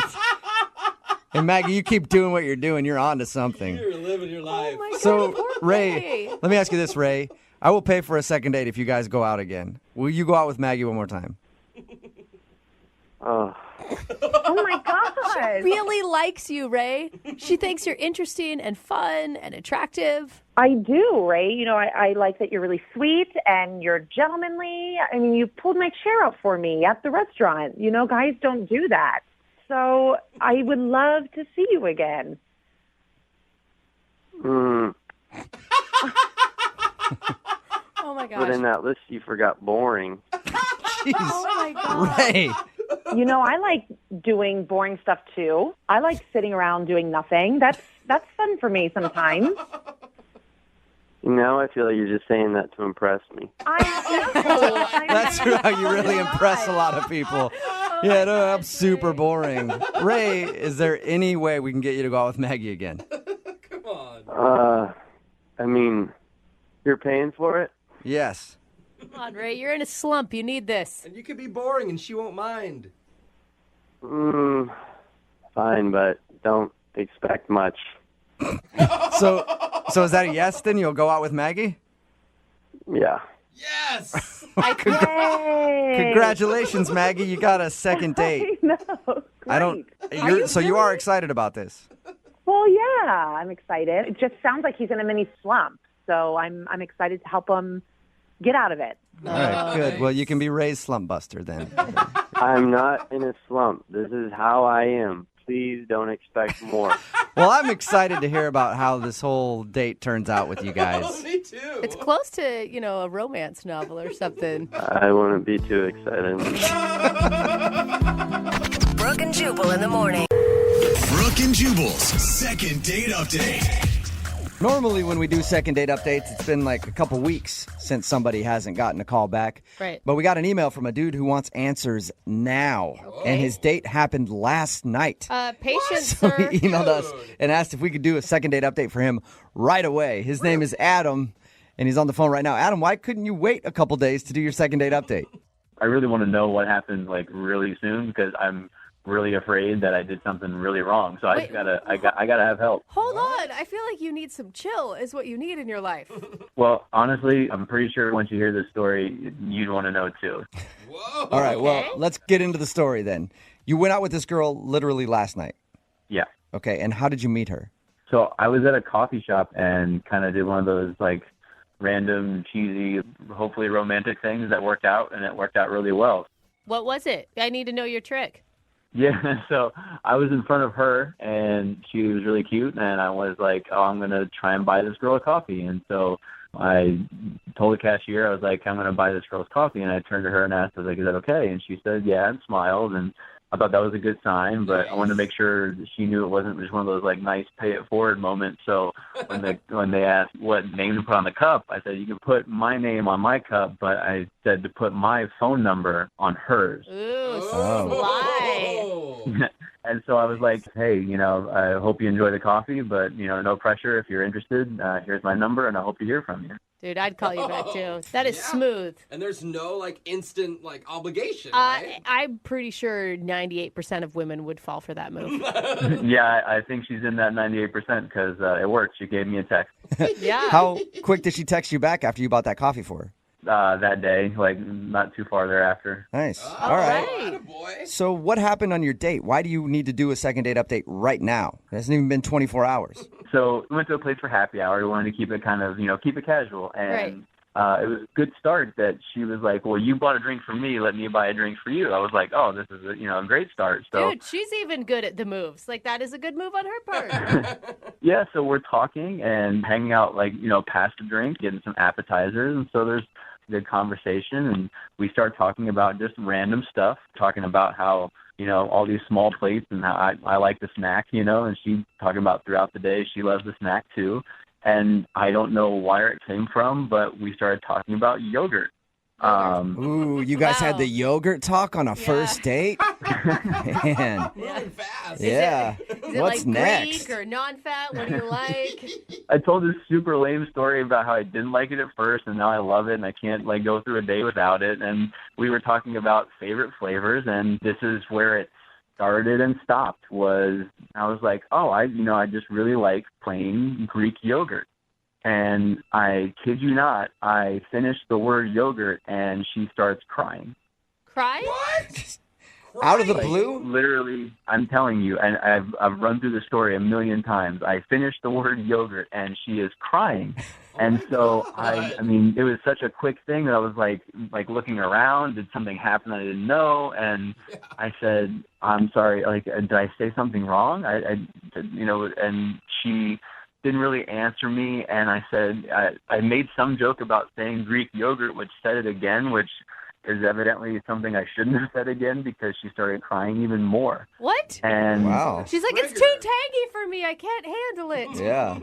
And so she started to get up and was like, I'm sorry, I have to go. And I'm like, really? And she turns to leave. And I honestly, I feel kind of bad now, but I get up to follow her. And I was like, I'm sorry. Is there anything that you need? Like, did I say something wrong? I'm stammering through everything that I can. And she literally told me, I'm sorry, I just have to go. And I, of course, let her go because I'm not going to follow her any more than that. And that was honestly the last time I've seen or heard from her. Wow. Why do you think she started crying when the topic of yogurt was brought up? I have no idea. Okay, wait, I mean, did something else happen, though, that coincided with the yogurt topic? Like she got a text or... And that's what I thought. The first time I said, I looked around, there had to be some other factor in this conversation or this moment that led to this, but I keep hearing the word yogurt over and over in my head. Well, it was a cold, callous thing to say to her, that you like Greek yogurt. I mean, I'm sticking up for her on that, but I really have no idea why she would have started crying then. Yeah, and hopefully it makes you understand why I was like, I need help with this almost immediately. Okay. Well, have you tried to get a hold of her? I mean, did you hit her up after and be like, is everything okay? Yeah, I sent her a text and it was basically kind of non-committal and supportive, saying, I hope everything's okay. Let me know if you need anything. But yeah. I don't know if even that was the wrong thing to do. Okay, well, we'll play a song, come back, call her, and find out why the topic of Greek yogurt made her cry so hard that she walked out on your date. In your second date update right after this, okay? Sounds good. Thank you. Moving 92.5. Brooke and Jubal in the mornings. Second date update. Why in the world would Greek yogurt make somebody cry? We're hopefully going to find that out if you're just joining us for today's second date update. Adam is on the phone, and he met a girl that he really liked at a coffee shop. They met up for drinks, and during their date, he said everything was going fine, and then they got into a conversation about yogurt for some reason. He brought up the fact that he likes plain Greek yogurt, and then she cried, got up from the table, walked out to her car, and left, and hasn't talked to him since. Now, it hasn't been a long time. It was just last night. But he's so confused that he wants to do a second date update right now. Adam, I never got her name from you. What is it? Oh, yeah. Yeah, it's Kristen. Kristen. Okay. And there wasn't like you were having a conversation and you weren't listening to what she was saying, and she was actually talking about her dog dying, and you just happened to be talking about yogurt or something, right? She asked me what my favorite flavor was, and that was when I said plain Greek yogurt, and that was it. Okay. So you know that it was in line with the conversation. Yeah, no, I am positive. I'm a good listener. It was a good conversation, and I am 100% positive that I was paying attention. Yeah. Okay. Wow. Well, we'll dial her phone number right now, see if she answers, and see if we can find out why, okay? Cool. All right, here we go.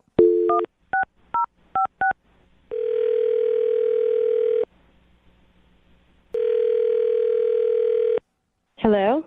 Hi, is this Kristen? Yes. Thank God you're okay.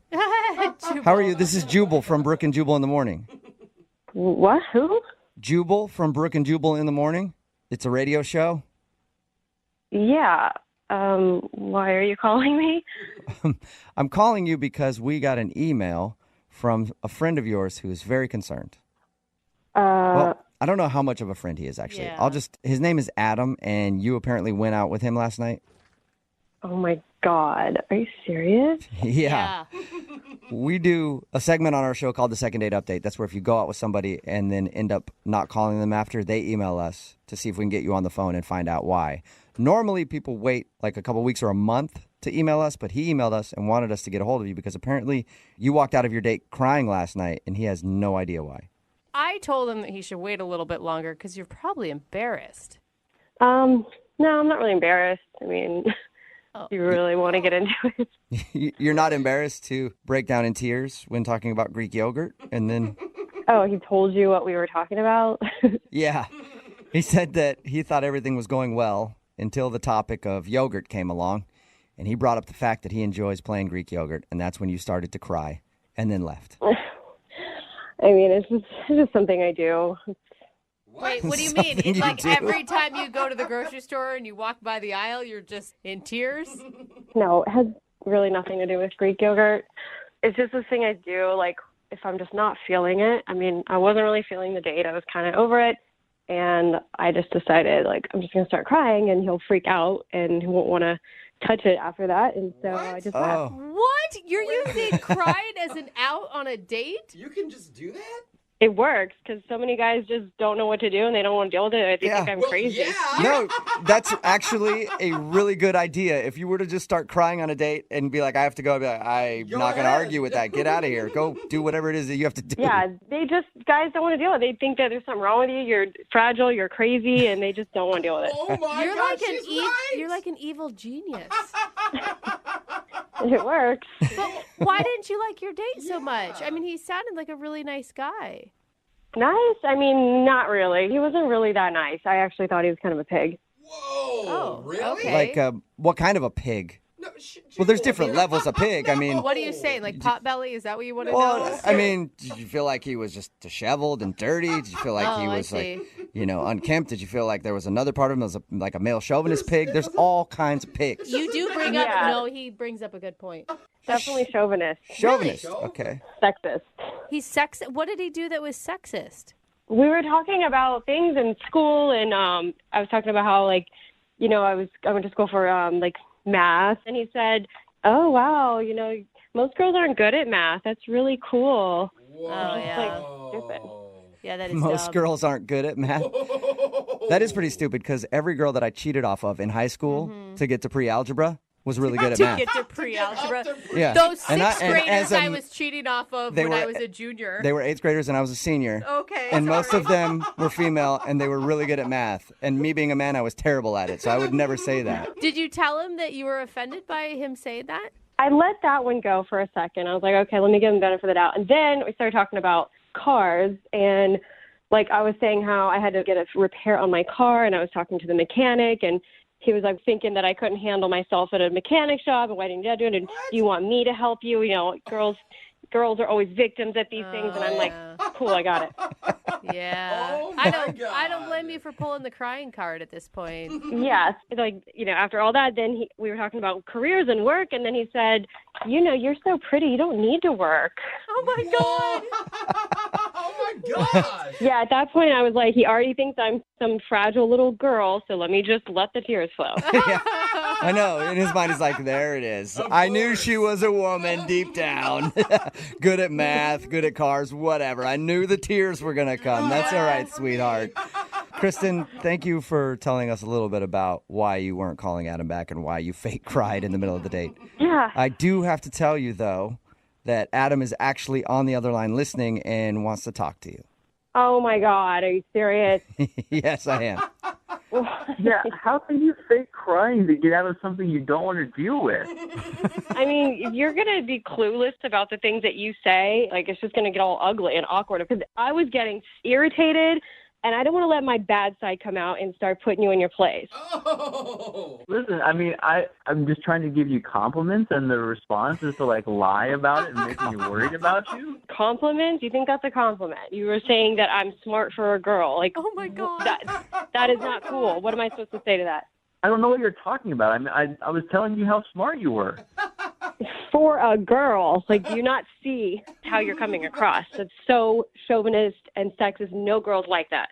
I don't know. I don't know what to say. I mean, like, I really do think you're smart for a girl. Oh my God, Adam! The point Do you not is, realize in saying that you're Yeah. saying that all men are smarter than women? What? No, there's guys smart and girls smart. There's two different kinds of people. Oh my! Are you like you're ignorant? So wait, I'm confused. Like, you're gonna say that guys and girls just aren't like naturally wired differently? Guys kind of have, they're predisposed to math, and if a girl's smart at it, then great. I mean, I don't know how that's a bad thing. No. The only reason men excel at math and science is because they're actually pushed into those fields and encouraged to do those things. Where we live in an antiquated society where for years females have been told that they can't do that stuff. I guess that's kind of my point. So that's exactly right. Like, I'm a guy, so I have to be good at math and science. But if I'm as pretty as Kristen, I can be a pretty girl, and things can come to you. It's just kind of it's like lucky that she's that way. I wish I didn't have to do the things I have to do. Adam, do you even hear the nonsense coming out of your mouth? You sound like a total moron. You sound more than a moron. You sound someone who is legitimately living back in 1950. Dude, I feel like I need help. I have two women attacking me and all these guys just listening. Like, guys, I thought you'd be there to help. I mean, seriously? Yeah, you're on your own on this one. Yeah, you hung yourself out to dry a long time ago. You can deal with that. Yeah, I'm good. I can watch. The other guys in the room actually believe in, equality. It's a weird concept that some people buy into. Listen, I believe in equality too, but between men and women, things are just different. Some things girls just have easier because they're pretty. But not all pretty women just get money thrown at them. It doesn't work that way. Well, some do. I mean, let's be honest. There are some that do. There are some pretty dudes that get money thrown at them too. I don't know how they do it. I am jealous of all of pretty people for getting money thrown at them. That's rare. But Adam, you can see why she didn't really like your date, can't you? I don't know. I guess we're just not a good match because I don't think I did anything wrong. And that's the problem. That right there is exactly the problem. Oh my God, Adam, I feel so sorry for you. Well, that sounds like you might be interested in going out with him again, Kristen. I'm not as smart as a girl, but not. I am picking up on a vibe. Would you like to go out with Adam one more time on a second date? We will pay for it. Definitely not. But we'll pay for it. I have the money that you might not have, yeah, Kristen. Because us little women, how could we ever make ends meet? Can't say no to Oh no, I don't want to get money thrown at me because I'm pretty. Well, I'll throw it your way if you want to go out with Adam again. No, thank you. Oh, all right. Sorry, Adam. I tried to get you a second date there. Yeah. It doesn't sound like it. What are you talking about? I tried to appeal to her womanly sensibilities of wanting to get money for free, and it didn't work. Whatever. I'm done with this. All right. That's well, too bad. Regardless, thank you for emailing us to do a second date update, okay? Yeah, I don't think I'm ever going to turn to you guys for help again. He's stubborn like a typical man. Brooke and Jubal in the morning. This song's not bad for a chick. Oh my God. It's Brooke and Jubal in the morning. Don't make me hit you Talking too. about today's second date update. If you missed it, this dude Adam wanted to call a girl named Kristen who wasn't calling him back after their date. She actually broke into tears on the date and left. Yeah. We got her on the phone and found out that's her go-to move when she doesn't like a date. She cries and then leaves because most of the time guys don't want to call a girl back if she does that. Genius. The reason that she didn't like the date was because Adam is a sexist. Big time. And he doesn't know it. Yeah, He thinks he's giving her compliments. He's like, you're really smart for a girl. And I like how he said, I believe in equality, just not for men and women. Yeah. I believe in equality for other things, but when it comes to men and women, we're too different, and ladies can simply not handle themselves out in the regular world, and they need a man to guide them. Oh, my God. Thank goodness for So, him. They decided to not go out again. Yeah. Well, she decided to not go out with him again. Which is weird. A woman standing up and making a decision. Oh, man. Progress is true, people. Yeah, get back in the kitchen, lady. Remember, if you want to do a second date update, all you have to do is email the show, and we will call the person who didn't call you back.